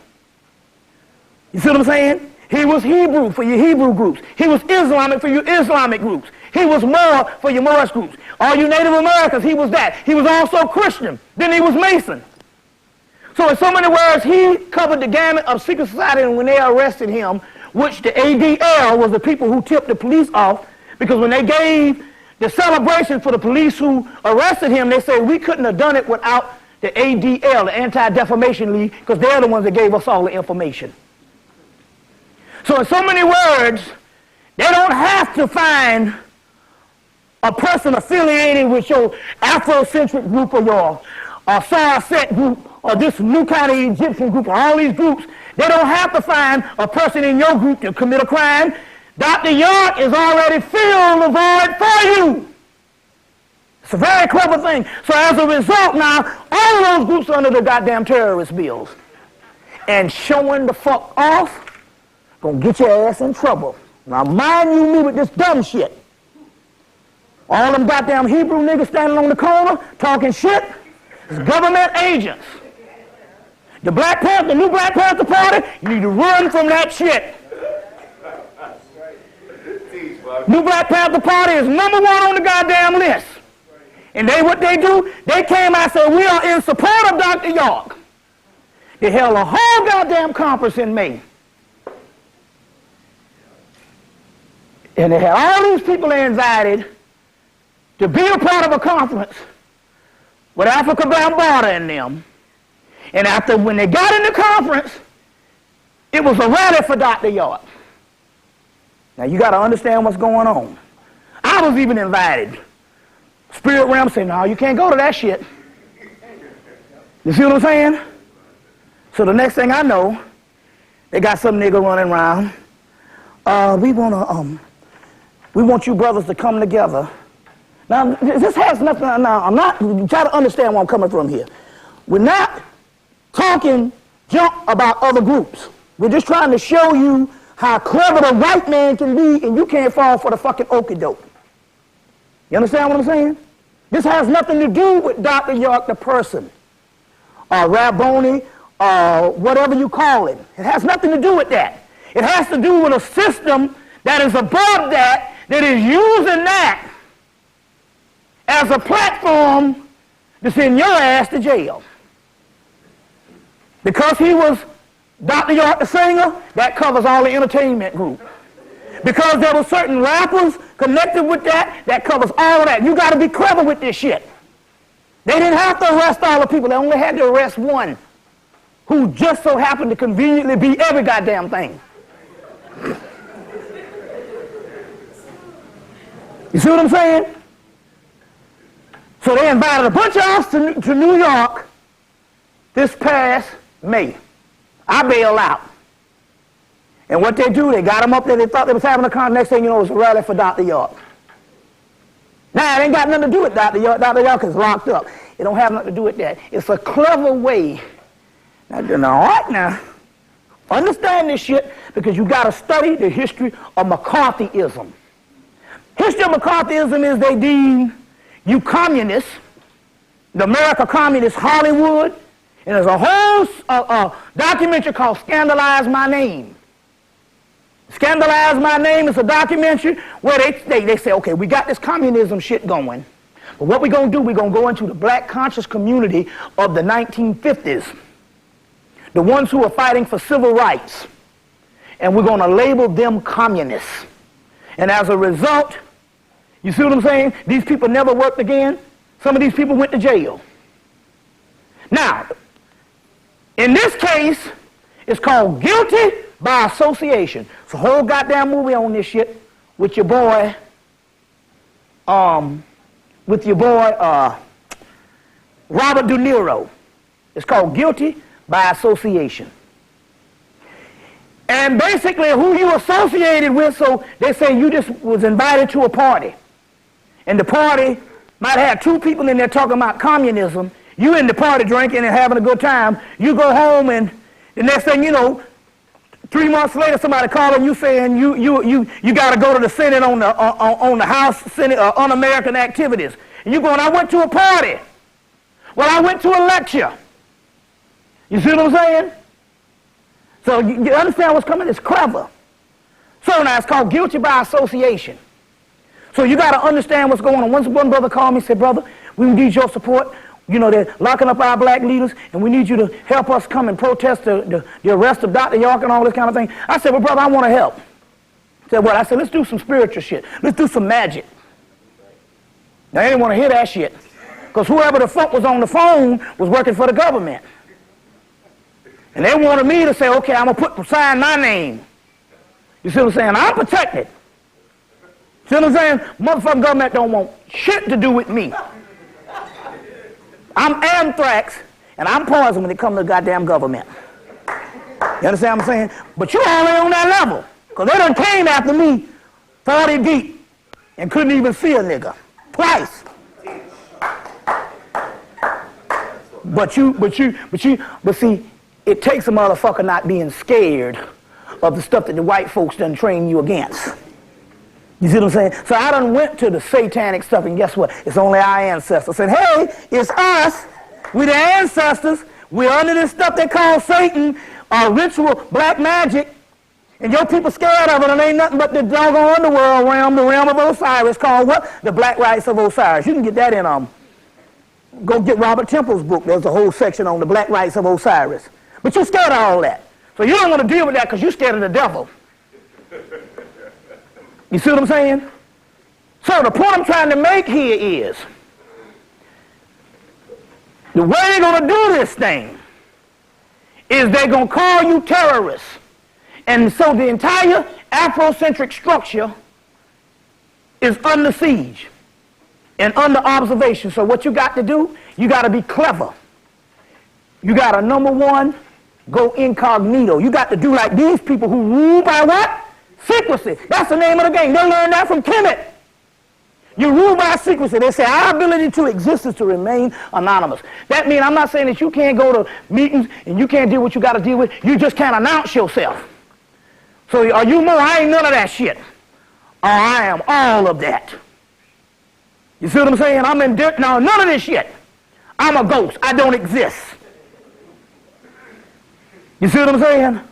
I don't exist. You got to do this and all because the simple fact here, when they roll on you based on McCarthyism, it's all based on who you're affiliated with. You see? Now the other thing is, don't take no AIDS test. Because AIDS is now under the terrorist bill. If they come in and you take an AIDS test, which you're going to come back positive because of the simple fact that's what the AIDS test is created for. And once you come back positive, then they say, hey, you are now a terrorist if you have sex. See what I'm saying? You're now a terrorist if you have sex, if you come back positive. So you got to get out of that shit. You see? You got to be clever when it comes to this type of stuff, but you can't announce yourself as none. You got to get off the fucking ego. Because in all these bullshit groups, whatever they are, you were something way before they even existed.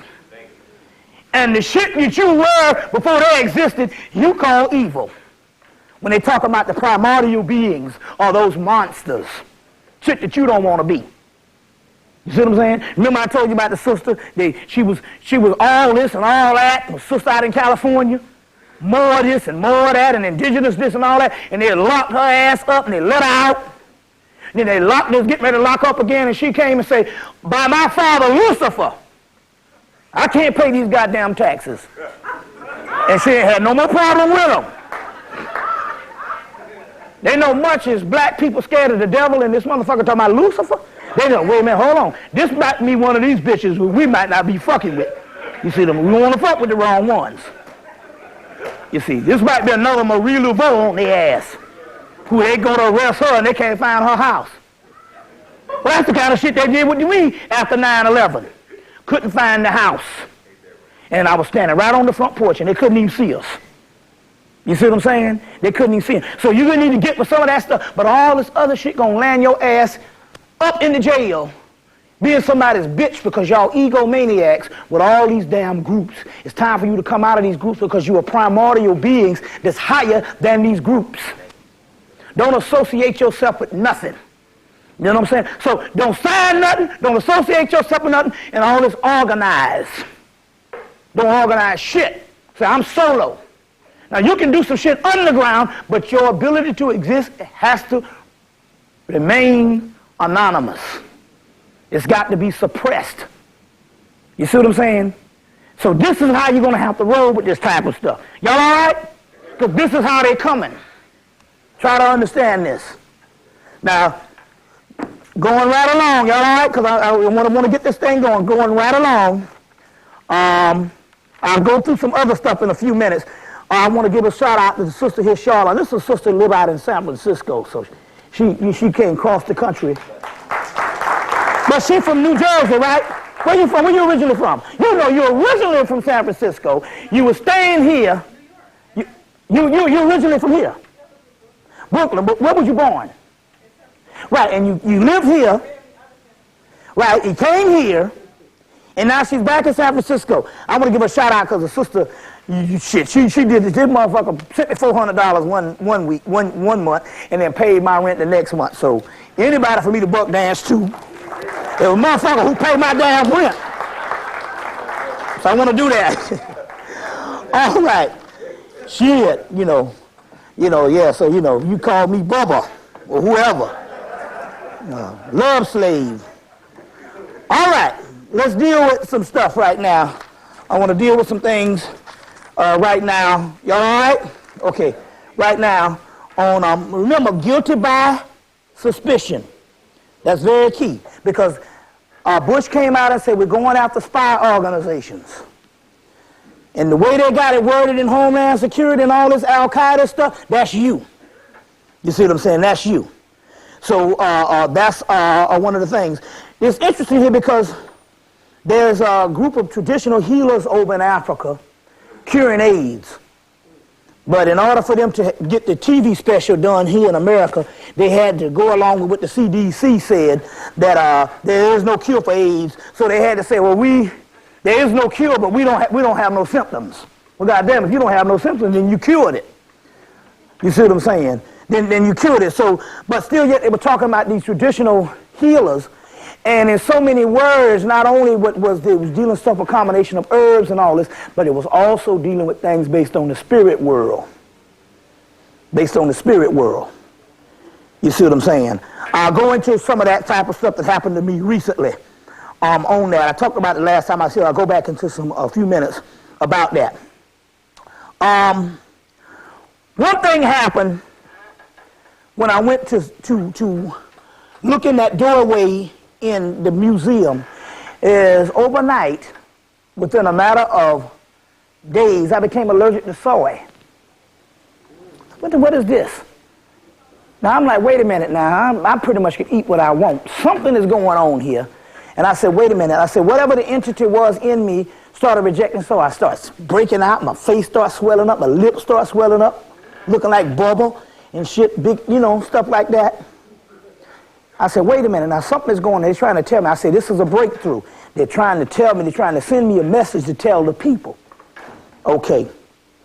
Which was interesting here because when I went to Baltimore last year to do a lecture, they had a Chinese shop on every corner. And they 24 hours a day. You know what I'm saying? And we know that the Asians never eat what the hell they serve you. See what I'm saying? Never eat what they serve you. Okay. So when I became allergic to this soy products, I said, wait a minute, there's something that's going on here. So I asked Dr. Ann Brown was at the Melanin Conference. I said, now what's up with this whole soy thing? And she was explaining to me that the soy that we get wasn't the soy that George Washington Carver was talking about. The soy that we get is synthetic. Remember now, this is the shit they make plastic out of, first of all. And I say ironic because you got to go through something to understand the culture. By me being a vegetarian for a number of years, for a while, you know what I'm saying? That becomes 90% of most vegetarians' diet. Now, unless you're vegan, you eat that shit all, and I never threw up as much again as I did when I was a vegetarian. Because of the soy products. Now, because they're producing this stuff and they're mass producing this stuff, the way it's grown it's a form, it becomes synthetic. And they can, most people, herbalists or dietitians or whatever can tell you this thing. And so in so many words, it's not the organic aspect, especially if it's going to fill the shelves of every supermarket and on every corner. So we talk about, and we talk about a conspiracy by being on every corner, and then all of a sudden, lo and behold, this shit is now covered. It's in every product that's cheap. So now if you go to the store and you will see, especially all the generic brands, if you go to Safeway, you will see, whatever your supermarket is in this area, you go to Safeway and you will see Miracle Whip, and then you will see Safeway brand of salad dressing. If you turn it over, you will see the Safeway brand has soy oil in it. and the Miracle Whip doesn't. So if it takes buying the most expensive product, because they're banking on black people, that's why they give you those cards. I don't know if they give you, like they down there, they got a Kroger card. And they put all these products on sale. Real cheap. And if you got the little card, you can get the whatever it is. Well, they get these the Safeway card here, they got the same thing. Those products that they're giving you, the cheaper products and stuff, they're giving you the generic products, they all are aligned. If it's a sweet product, you know it's high fructose corn syrup. If it's outside of that, it's soy. The soy is in every single product that's cheap. So you'll go and you'll see Hunt's ketchup, no, you'll see Hunt's tomato paste, and it'll have soy product, or soy oil, but the Prego doesn't. So that means if it takes buying something that's a little higher, because they're going to bank on you buying the cheap shit. And it's in everything. And so I said, wait a minute, hold on. Why are they doing this? And they said, well, a cheaper product. No, they know that black people, it's basically for us. We're talking about a warfare animal. And they know that you're going to buy our people, especially our dead people, they're going to buy that cheaper one. And I'm telling you that the synthetic soy has something to do with the shutdown of the melanin. See what I'm saying? So when I became allergic to soy, you see what I'm saying? After eating it for fucking 10 years, and then become allergic, then all of a sudden I said, okay. And lo and behold, there's Nexus magazine now is talking about soy allergies and the conspiracy to suppress the amount of soy allergies. So that's the next thing that's shutting down the melanin, because it's liquid plastic. This shit get in your system and it is devastating. And that's why the Chinese shops are on every corner. Now it's interesting here because they got a cartoon out. My brother called me from San Francisco, from Oakland, and said there's a cartoon, and one of the characters in the cartoon is called Killer Tofu. Killer Tofu.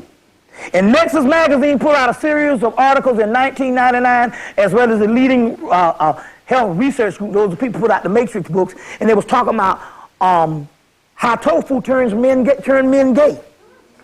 And I said, well, you know, I laughed at that at first, but damn, all of a sudden I'm seeing all this kind of thing. Then they put out all this stuff saying that and Nexus magazine said out of all the food products that they have analyzed, they say that the soy and the tofu is the worst thing to ever hit America, because we know that shit is synthetic.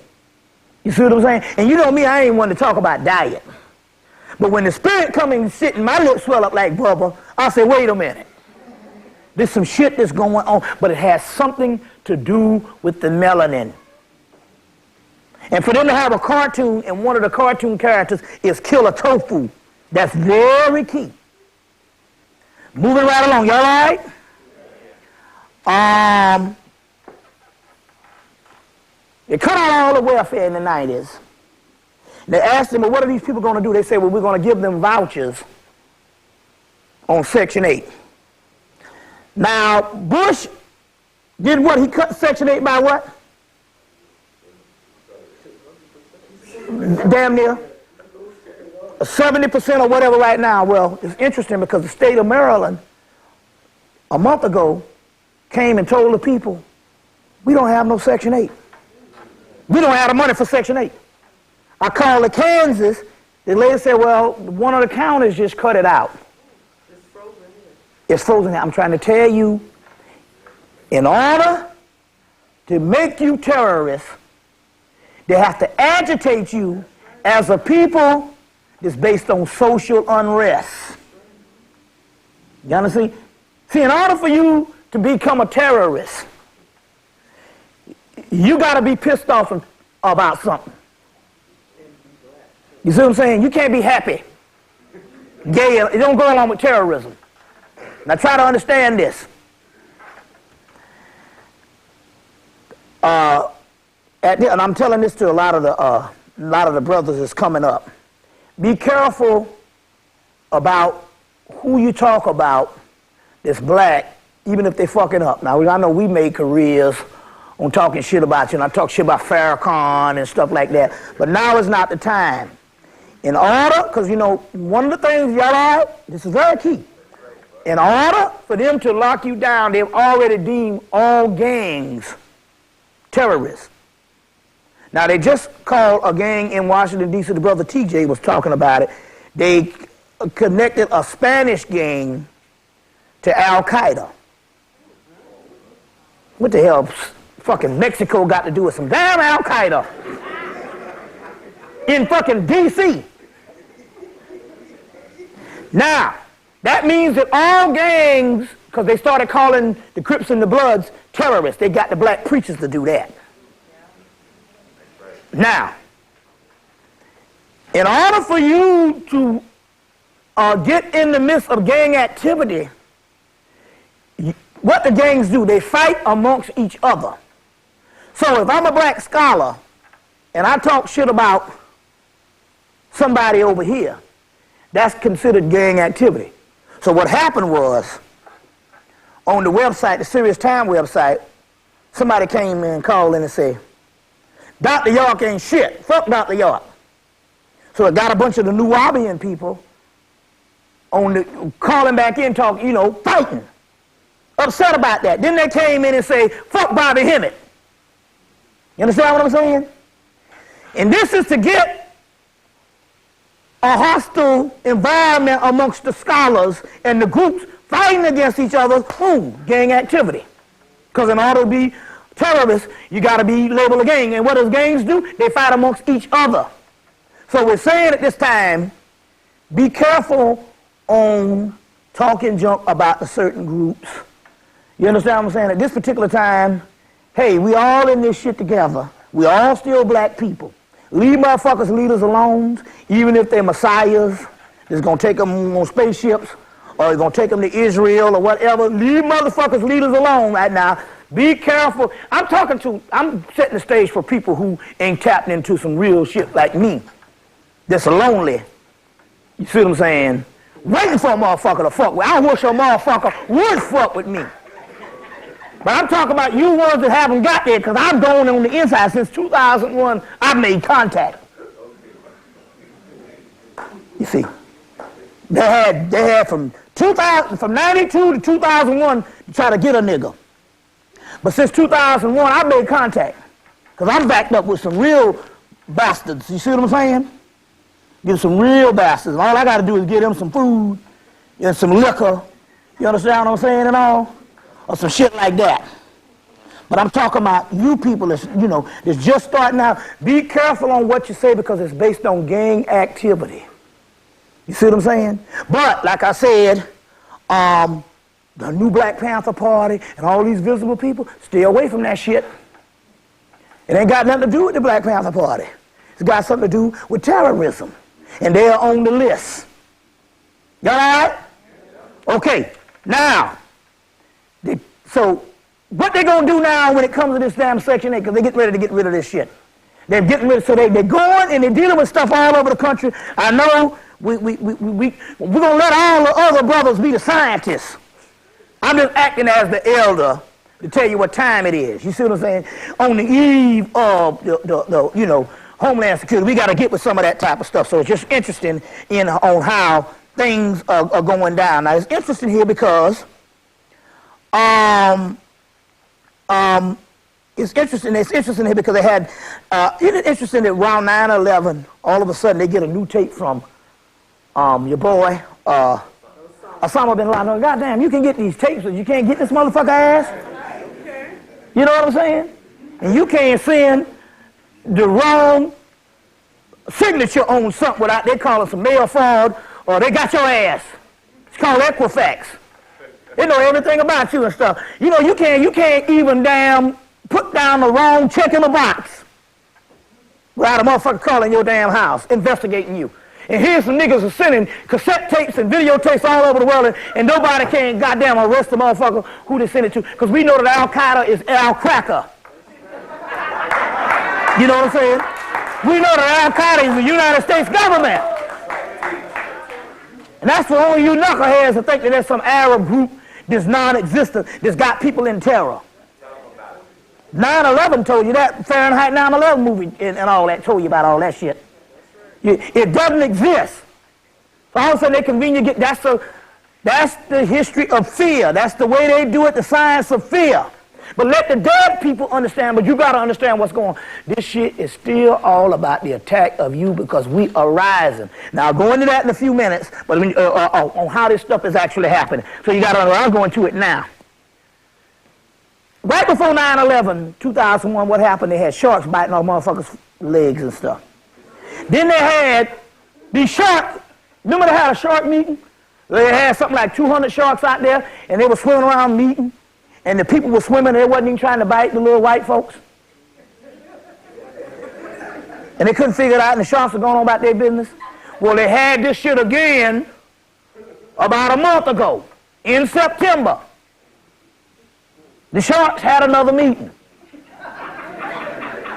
And it's fucking them up. This time it was damn near 1,000. Just swim around, going about their business. People swimming and stuff, they're down there, you ain't paying no attention, you know. Took a break from eating up some crackers. But that's what happened. Then we get a series of hurricanes. Now this is interesting because one of the hurricanes, see, this cracker is a devastating beast. They got the HARP program. Now the hurricanes that came were coming from the coast of Africa. That was our ancestors and the spirit. Because, you know, that's where they come off the coast of Africa every year. But what they did, they're clever. They said, oh, Haiti is still celebrating the 200-year anniversary of the Haitian uprising. So what they did, they waited till Hurricane Jean came in, and then they slipped in with a HARP and destroyed Haiti. But yet, ain't nobody talk about the Dominican Republic, which share the same island with Hispaniola. You see what I'm saying? And killed all those people, and they did it clever this time, because they got the HARP technology. They slipped in, fucked up Haiti in the middle of Jean, and you thinking it's Jean. What's that, brother? On the cover of this month's Scientific American magazine, on the front cover, that they have before hurricanes. They have a hurricane, and they have a human hands wrapped around the hurricanes. It's called steering hurricanes to go in specific directions. That's what they did with what you call the Jean came, and they said, and they fucked up Haiti. Now that's the same people that Haiti had an uprising around the same time of the anniversary. So this cracker never forget. Right, but the hurricanes themselves, they had fucking Ivan, went through America, then turned around and was getting ready to fuck up some more shit. They said, we never had one of these motherfuckers turn around and start coming back. So that's spiritual. Got to understand that's spiritual. Okay, now let me try to understand what's going on here so you understand this. In 1967, at the University of Chicago, was a group of, and I talked about this the last time, it was a group of guys who went and they put together an Ark of the Covenant. Where they were using, the Ark of the Covenant is actually the chest of Osiris. Before it was Hebrew, it was the building the chest of Osiris. And they put together this thing because it was on papyruses. University of Chicago studies Egyptian papyrus. So they got these dimensions of this chest of Osiris. And they put this to some students at University of Chicago in 1968, I think. 67 or 68, I think it was 68. And they put it together, and it started thundering and lightning, and the United States Army came in and made them tear it down. Well, me and my new queen, in June, we got an extra burst of horniness, and we just started doing some marathon fucking. And it started thundering and lightning, and every time we would screw, they'd have a storm. Until the damn, we had to stop because the roof started leaking. Goddamn. We about to drown ourselves up in here. So when the roof started leaking, we had to cool down on it. So what I'm trying to tell you here is we are the new weather people. We are the new weather people. Now that's interesting here because, well, all it is within the melanin, there's water, air, it's the four elements: earth, which is the melanin, that's the cosmic, that's the substance. Water, air, and fire, which is at the base of the kundalini. And all that's within the human body. You see what I'm saying? Within the human body. All that is inside of us. You see, so when we get excited, we can do this shit haphazardly and start making hurricanes and stuff like that. And storms. You see, to give you an example, they cut off something like, on the whole East Coast, they cut off something like 10,000 black people's heat. 10,000 black people heat on the East Coast in 1991. So as a result, it started going near December. The government had to call in and go, you all better do something and give these people some low providers of heat, or gas providers, because we're not going to have no winter, because it was damn 70 degrees in November. And that meant that so many black people that had their damn gas cut off was hoping that it didn't get cold until they literally stopped winter from coming in. So then they came in, cut these people gas on. All you had to do is say, we don't want the gas, and they'll make you get the gas. And as a result, they had their winter and their shopping vacation. See what I'm saying? So we know that we are in control. They might run around this motherfucker, but we run it. And once we realize that, we know what time it is. You see what I'm saying? Very key. So the storms and all of that type of stuff is very key on how this whole thing is going down. You see what I'm saying? That's just an indicator of our power. Now, they're not telling you here that hurricane season don't officially into December, and there might be some stuff on the horizon for them. Now, going right along, here's another thing. I knew it. Now, this book, this is September, this is August, July and August Nexus magazine. The new one is on soy allergies. This one is talking about the diabetes deception, talking about how they can cure diabetes and all this type of stuff. And I've been talking about this for the last 6 years, that when I was growing up, when I was a child, the only person who had diabetes was somebody who was born with it. Then all of a sudden in the mid-'80s or the early 80s, they come up with this type 2 shit. Now, this is interesting here, because I knew it. You catch that shit because you go to the doctor. And how do you know whatever ailment you got, by you not being a damn doctor, the motherfucker tell you you got diabetes, and then he administers something to you that gives you diabetes. And I've been saying they've been giving black people this shit. And all you got to do is not to get these designer drugs or these designer disease, is not go to the fucking hospital, not go to the doctor. Your doctor is your executioner. So I've been saying this shit since 1998. I said they've been giving these people this shit. They don't know how to treat melanin. Now this is the point. So it's the diet. Well, I want to ask you a question. Why is it that redneck cracker down in fucking South Carolina, Alabama, Georgia, Mississippi, fucking his sister, and the diet that you got came from this redneck cracker, and he ain't got the fucking diabetes and the dialysis? Now we going somewhere with this shit. Because if you say it's diet, then that means it's got to be something on another level. It's got to be the same level of motherfucking white folks. And they ain't got it. Redneck cracker, fucking they sisters, mayonnaise eating, cheese sandwich eating, all that shit, ain't got it. Now, I said it. I said, man, I'm giving it to him. And sure enough, the spirit, I'm watching TV, and the spirit comes on and say, no, a commercial comes on. It's the spirit, because it's revealing, if you have been given the drug Zyprexa, you might be able to get a cash settlement back, because it's been known that Zyprexa has started diabetes and pancreatitis. I say, bingo, bingo, bingo. God damn it, if this shit, a drug started diabetes and pancreatitis, that's a drug that's given to white folks, because that's one of them antidepressant shits. And you know, all them motherfuckers on it. They give your child that to balance the shit off in the damn high schools because all them on antidepressants.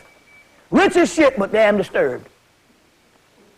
So they gotta do this because this is a white man's settlement, but they have proven that they give you the shit. If they can say that Zyprexa start type 2 diabetes, the same shit all black people got, and pancreatitis, that means that they have proven that as whatever they're giving you, they are proving that it's the same damn thing that is in you. See what I'm saying? So they have proven this thing. So they're giving you this stuff. Now the other thing was this I was talking about.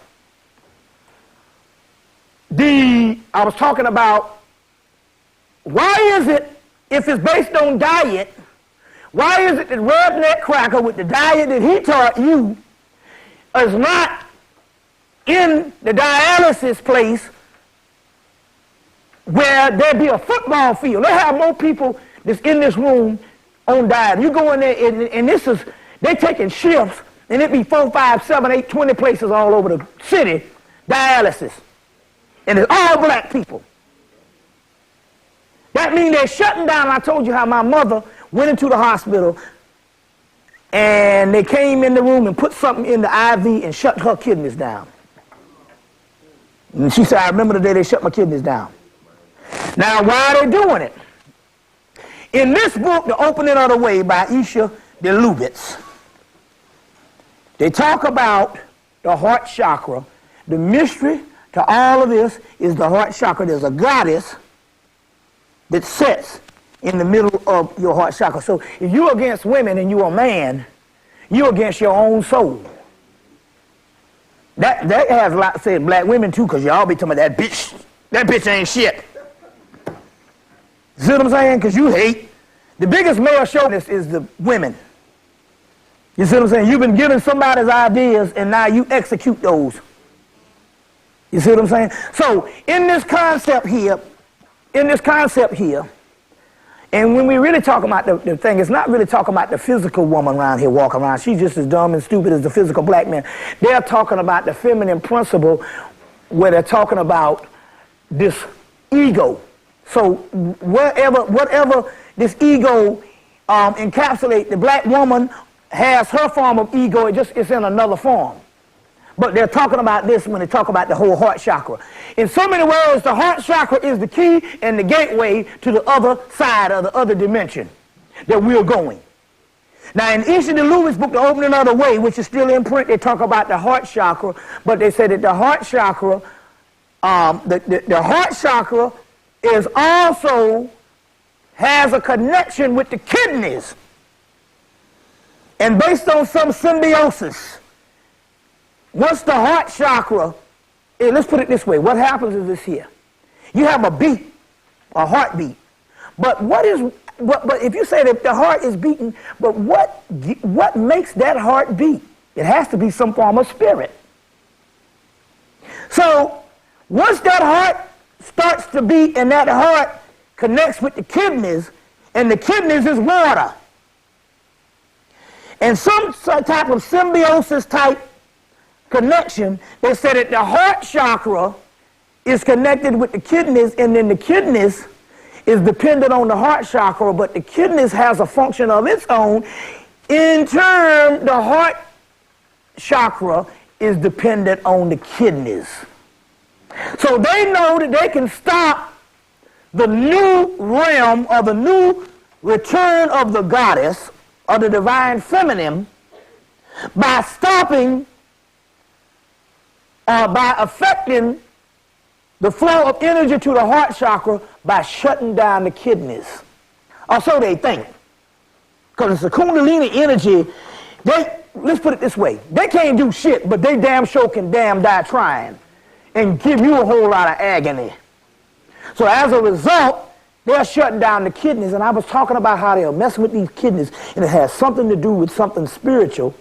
But in so many words, it has something to do with the heart chakra, because the heart chakra, I talked about this the last time, is the key to the next dimension, or the next worlds to come, as they call it in the Kabbalistic aspect. So here goes again, we're just breaking these codes to show you This is the reason why they're fucking with people's kidneys. You see what I'm saying? And shutting it down. But here go again, if you don't go to the doctor, you don't get fucked up. You see, and for some reason that black woman, when she get past 40, that doctor becomes God. You see what I'm saying?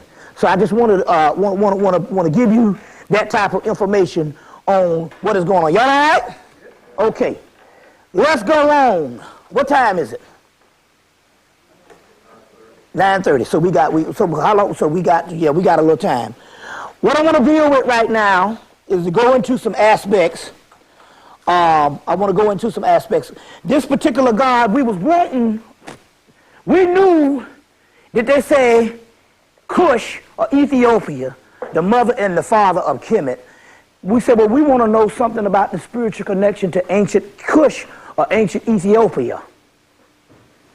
Ancient Ethiopia. You know, we get the Ethiopian form of spirituality, but we get it in mostly Christian and Hebrew motifs, which is late. You see what I'm saying? And I'm not saying it doesn't have a connection to the ancient aspect, because certainly Solomon and Sheba does, which is nothing but Isis and Osiris. Well, I'm going to get into that science in a few minutes. But we say we want to know something about the ancient origin that would rival Kemet or would be the nurturer of Egypt.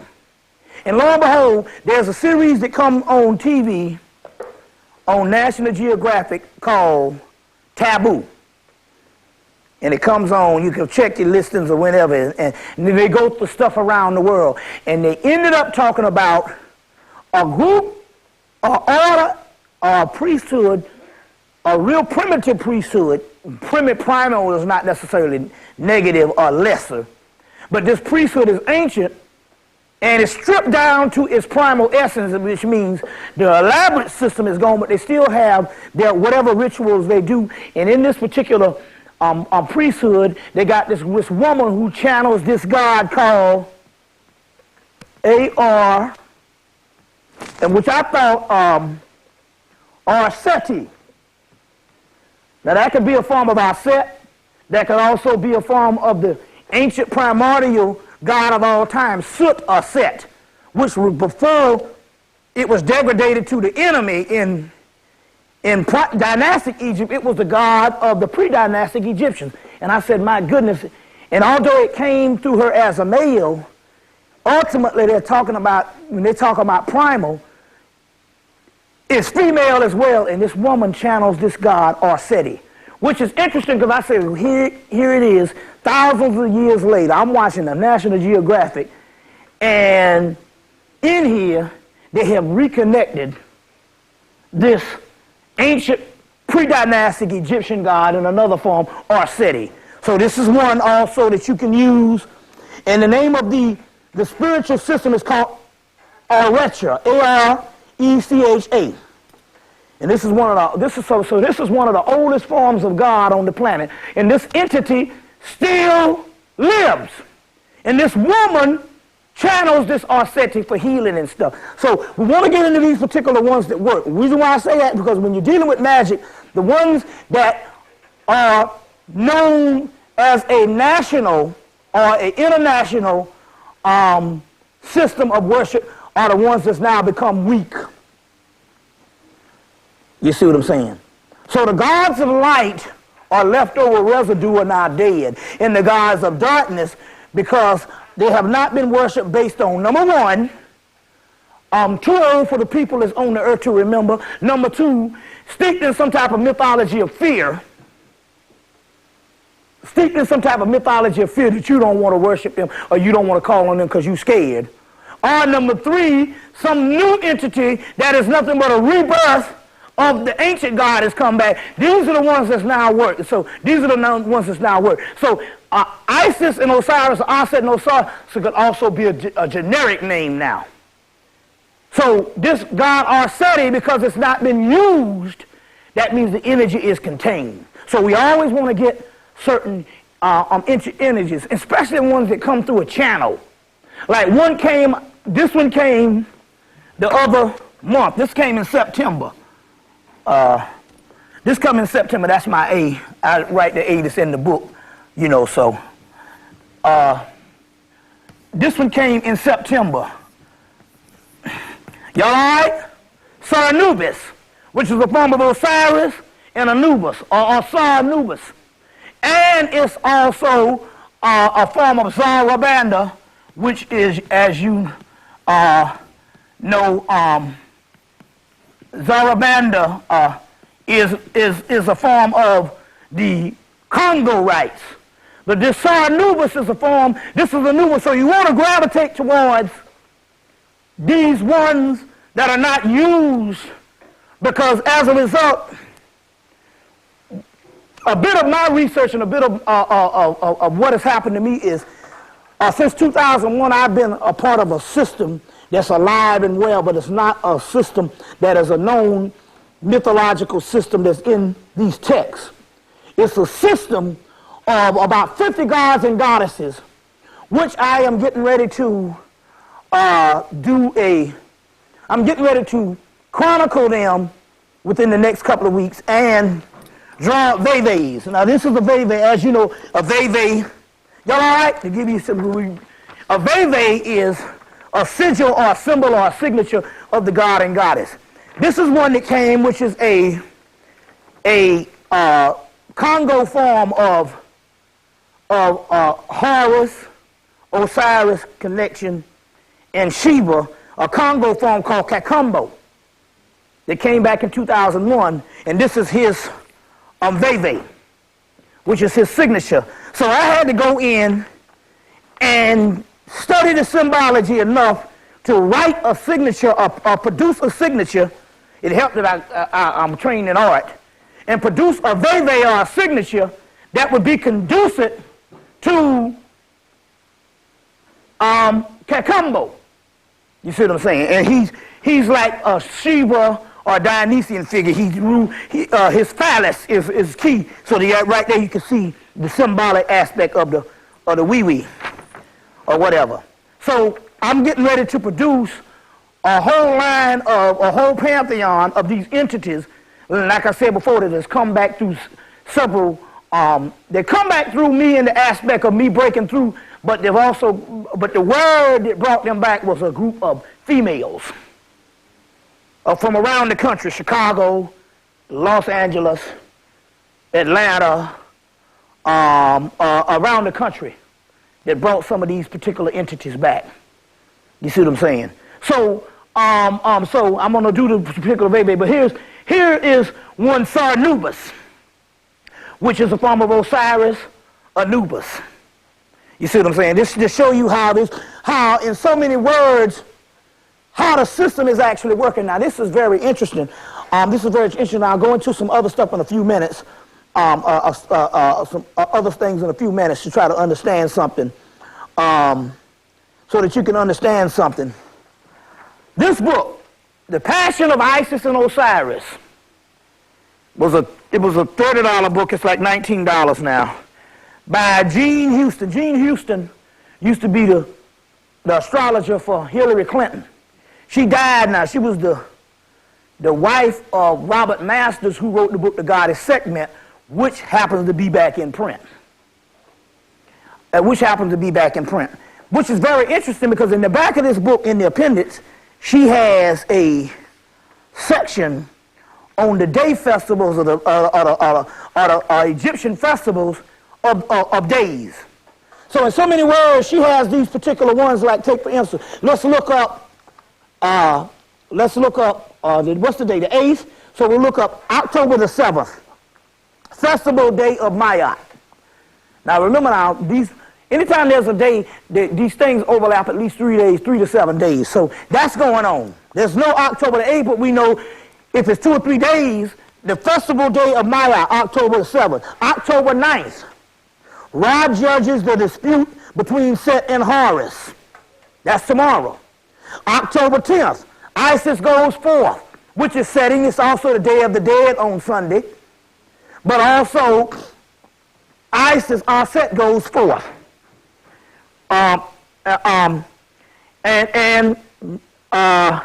Neptune, which is her darker half, or her sister, celebrates Isis going forth. So these are very key days.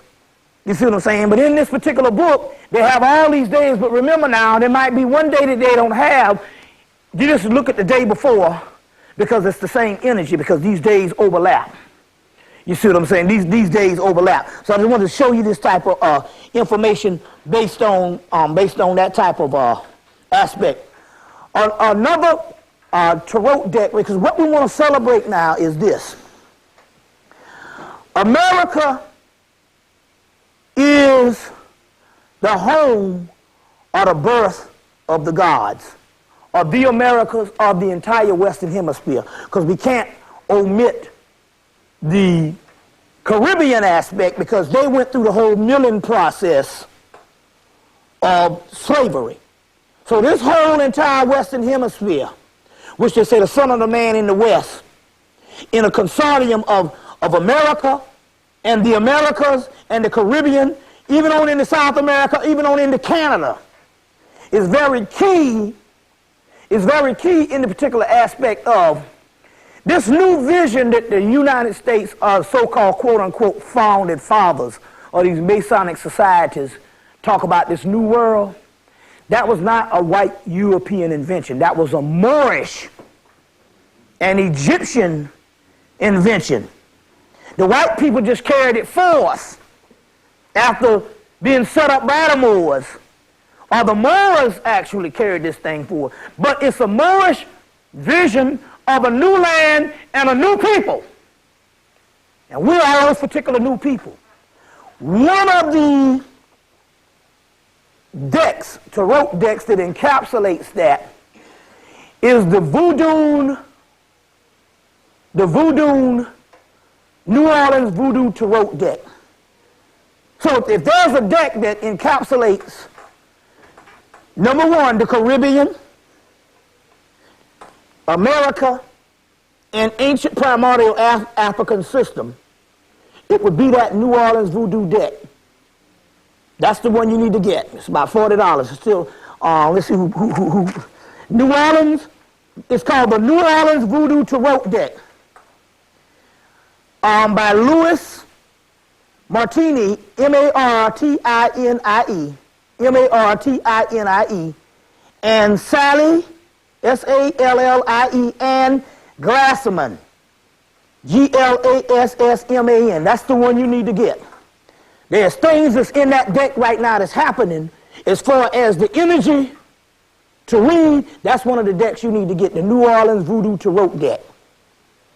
Because it encapsulates the experience of the Americas. That's very key. You see, because a lot of people are looking back to Africa, but Africa is the shell. It's like a pomegranate. What's more important, the pomegranate shell or the actual seeds in the pomegranates? Is it the pomegranates or is it the shell?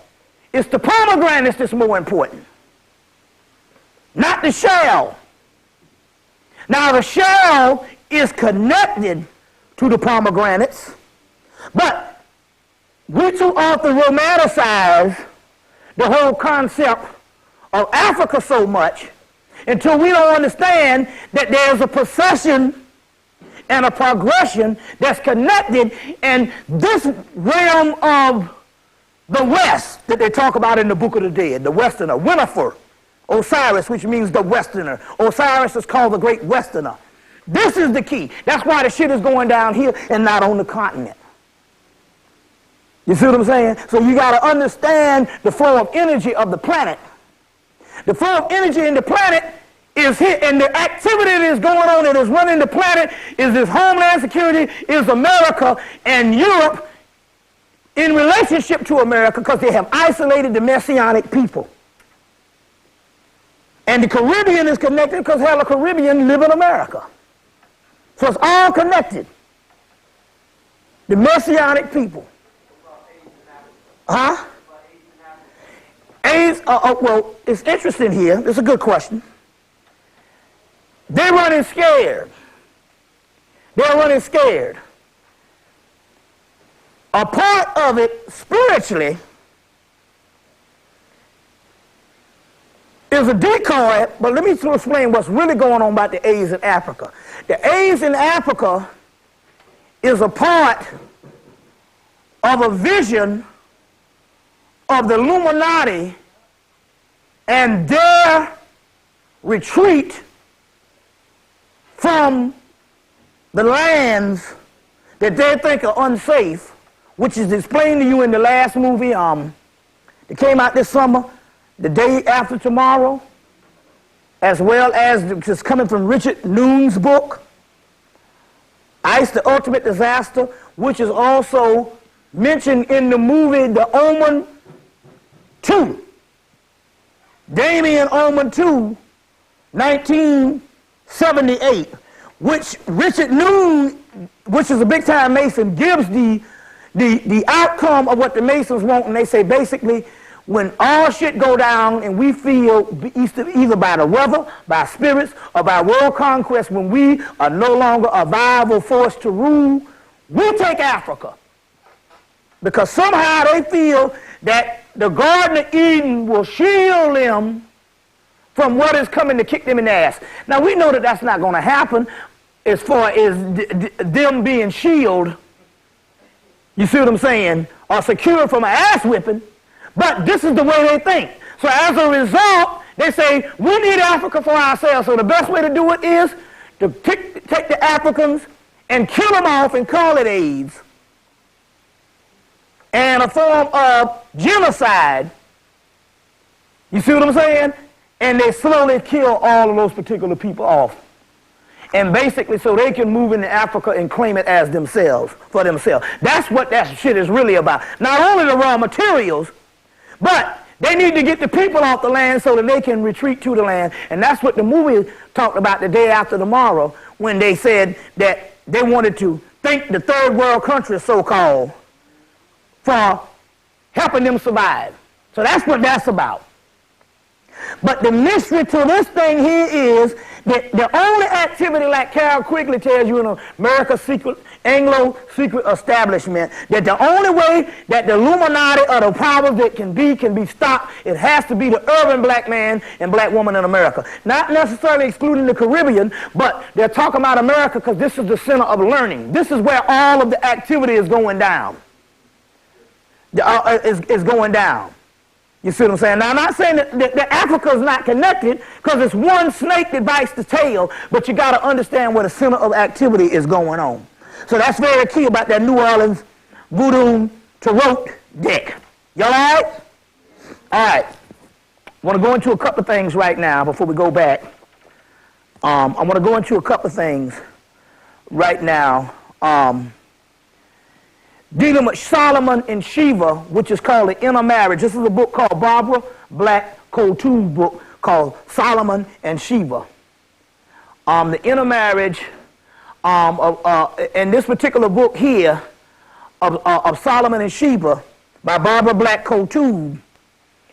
In so many words, if you get out of the historical person, because it's very doubtful that there was a historical man that was the wisest man on earth.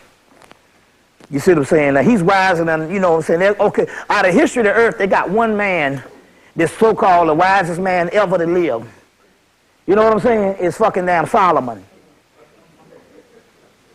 And you thinking these are historical people, these are archetypes of the inner workings of the indigenous ancient primordial people. And Solomon is a code word for melanin. And it's a code word for the black body, the Temple of Solomon. Temple of Solomon the King, Sheba. These are inner marriages, and these things are formulas that's talking about what's going on the inside of us. That's why I said this particular time it is crucial that we come together as black men and black women and find a solidarity to understand that the greatest thing that's going on is this inner marriage between us, and the only people that can produce this new world, this world to come, as they talk about in Kabbalistic aspect, is the black man and black woman, based on what is going on the inside of our bodies.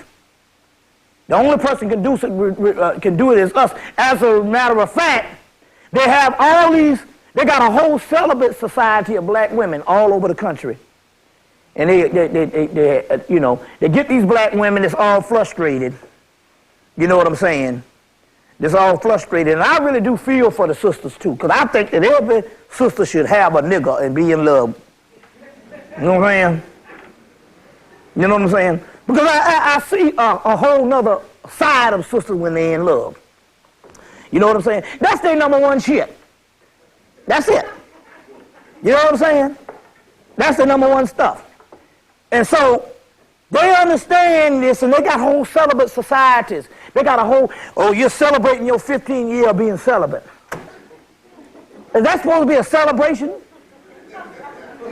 But it's the government behind it. Now, I'm trying to tell you now, if you are a sister that I'm not trying to make fun of you, a sister that's looking for somebody and that have materialized, but I'm trying to say here, on the other hand, too, you shouldn't let some type of government aspect or government-induced mentality, because that's who's behind this shit, to stop you from hooking up with a brother or the brother hooking up with you, because they got him locked up in prison. So the only thing they got to do now is tell you that it's all a part of a government process to make sure that that alchemical process don't come together. In this particular case, this thing is also talking about the heart chakra that we're talking about also too, because this is what also happening. I'm getting calls from sisters, and they're saying, okay, yeah, I'm getting calls from sisters that are saying that they are falling in love with a nigga who died in the 1970s. So they're getting, people are being revisited, old loved ones, and they say, I can feel the actual love that I was in love with this nigga in the 1970s, and he's now passed, and I'm just as much in love with him. That's because this physical realm is breaking down, and there is no bounds. You see what I'm saying? When it comes to true love and that type of energy. And there's certain books that's coming out on how to tap back into that particular love in that particular realm. You understand what I'm saying? On that particular realm. So there's other levels of just having a physical mate that you can also tap into that has nothing to necessarily do with necessarily you going out and trying to date and all this type of stuff here. One of the missing elements of this thing, and I'm going to give you this thing, and we're going to go into a little question and answer and stuff. Like I said, we're going to deal with some more stuff. 3 minutes to take left. I say, that's what you're saying? Yes. Oh, I thought you was ending the shit. Period. Period for the night. You got the audience good. Okay. Is one of the things here is we need to locate the hidden mysteries of the goddess. I'll continue my part because I'm closing. Is the hidden mysteries of the goddess, and I want y'all to come and also give to the Hemmitt Fund. Now don't go out here and don't give to the damn Hemmitt Fund, because the niggas in bad shape. You see what I'm saying? Only thing I got to do is this. I work for you all, but hell, I ain't worked for you all since September 11th, so that's a long time to be out of unemployed. That means if I don't have a lecture, I'm pretty much broke. So now, one of the doggone keys to the hidden goddess, and this is one that don't necessarily have to have a man. You know, if you got one, fine, he can participate if he know what he's doing. But this is one that basically is the keys to the hidden goddess, and this has something to do with opening up the powers of the black woman. The mystery or the doorway to the temple of the black woman is the sleeping goddess called the sleeping Venus, or the sleeping Heru. And that sleeping goddess is about 1 inch within the vagina, up under the walls of the vagina, right up under the pelvic bone, up under here, and that's called a G-spot. That's the mystery, and it's a high level of melatonin. So that means you women going to have to go out by yourself if your brother don't know what he's doing. And you're going to have to activate the G-spot. You don't have to have a nigga. You don't have to be fucking damn 18. You can be 75. But you got to activate this sleeping goddess by stimulating the G-spot. This is crucial for not only a certain amount of feminine energy to control the universe that's now opening up, but it's also crucial for forms of healing. So they say it's got a high level of melatonin down in that area. It's the sleeping goddess. So you're going to have to activate that. Now, the first thing happens when you activate that, and how the man benefits from that, is there's a certain river that starts to flow. And when that certain river starts to flow, those secretions called collars, we benefit from that because it's also healing with us. Also, if we get bathed in that ocean. You see what I'm saying? So, like I say again now, to activate the hidden in the sleeping goddess, that is the G-spot. And that's one of the, to this day, it's one of the most unexplored mysteries to the sexual aspect, especially when it comes to the black woman. Because it is said that Graftingberg spot is high in melatonin, or melanin. So that's what you got to activate. So basically, you could sit on the toilet and take your middle index finger and cuff it up under your vagina on the inside wall and stimulate that G-spot. There's several things on the internet, there's several books on the G-spot, and stimulate that G-spot, and that is the hidden goddess, and that's what has to be waken up. Once you wake that up, that's a gateway to your powers and energy, both for you and for your honey bunches of oats. Give me one or two questions so we can do something. Like I said, we got a long day ahead of us. What's that, sister?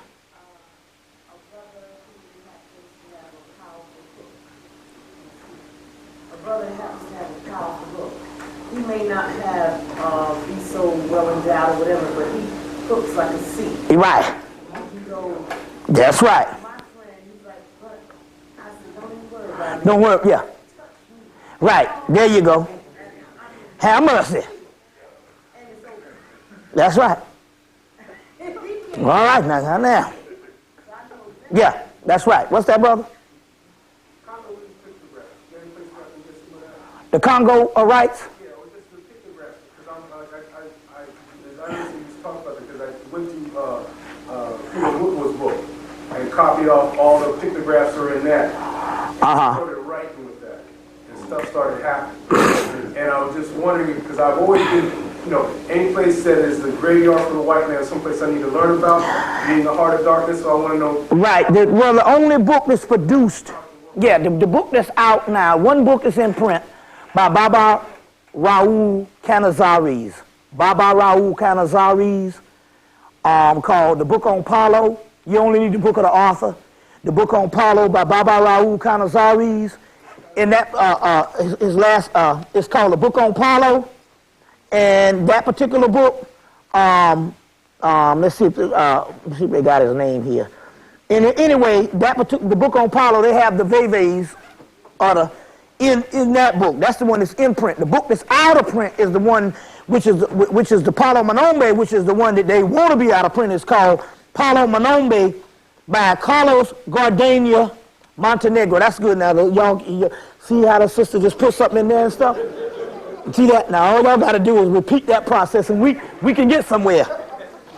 It's by Carlos Gardenia Montenegro, and it's called Palo Manombe, Manombe, The Dark Side of Santeria. That particular book has signatures and all. That has the signatures in it, but that one is out of print, but the one you can get is Palo Monte, or called The Book on Palo. You can get those from www.originalpub.com or originalpublications.com. You know. So give me a question right quick, because I know we got to go. What's that? Mm-hmm.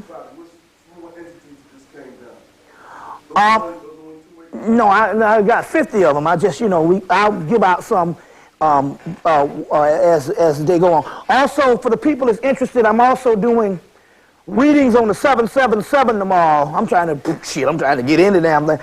On the 7 to tell you what God and Goddess you are, but I deal with it because although the book has some, the book was done in the early 1900s, so the book is kind of defunct, but I have devised a system to to cross-reference that, and it gives you what God and goddesses you are, and it gives you your stones, your colors, and all this type of stuff here and all. So the people interested in that, we'll be doing some readings throughout the what you call. You just contact me. You'll see me walking around, and you can get that. That's for $25. The people is interested in that. Now, what is that? That's a system that came out of Kemet, a numerical system that came out of breakdown of Kemet up through Greece, and then up through Rome, and then brought into Europe by the Moors. Then translated by MacGregor Mathers in the late 1800s. Late 1800s. But that's an ancient numerical system of Kemet that deals with what God and goddess you are based on your numerical breakdown of your name and also your zodiac. Any more questions? John Edwards. Oh, well, anything that you're seeing anything you're seeing on the visible aspect is a ghost. It's something behind that. But there is one website that you need to go to give you more of the breakdown, and that's a website called Goro, Goro, that's her name, Adichi, Goro, Adichi, and the name of the website is goroadichi.com, and she has in her particular website, she gives a lot of the esoteric breakdown of what they're really doing behind that and all of that to Goro Adichi, and it breaks down a lot of this stuff here. What's that? Mm-hmm. They don't have no new cases? Oh, so the ones that's coming in, they can't get none. Okay, yeah, so they okay, good. Thank God they ain't putting them out on the street yet. Okay, yeah, so, but still yet they're showing you how this thing is getting ready to go. Okay, so now also like I said, we got that. We got the Temple of Dendera, also for the people to get to stare into, and we also have the king and the queen. Yes, sir. All right. Okay. Let's give it up for Bobby. Yeah.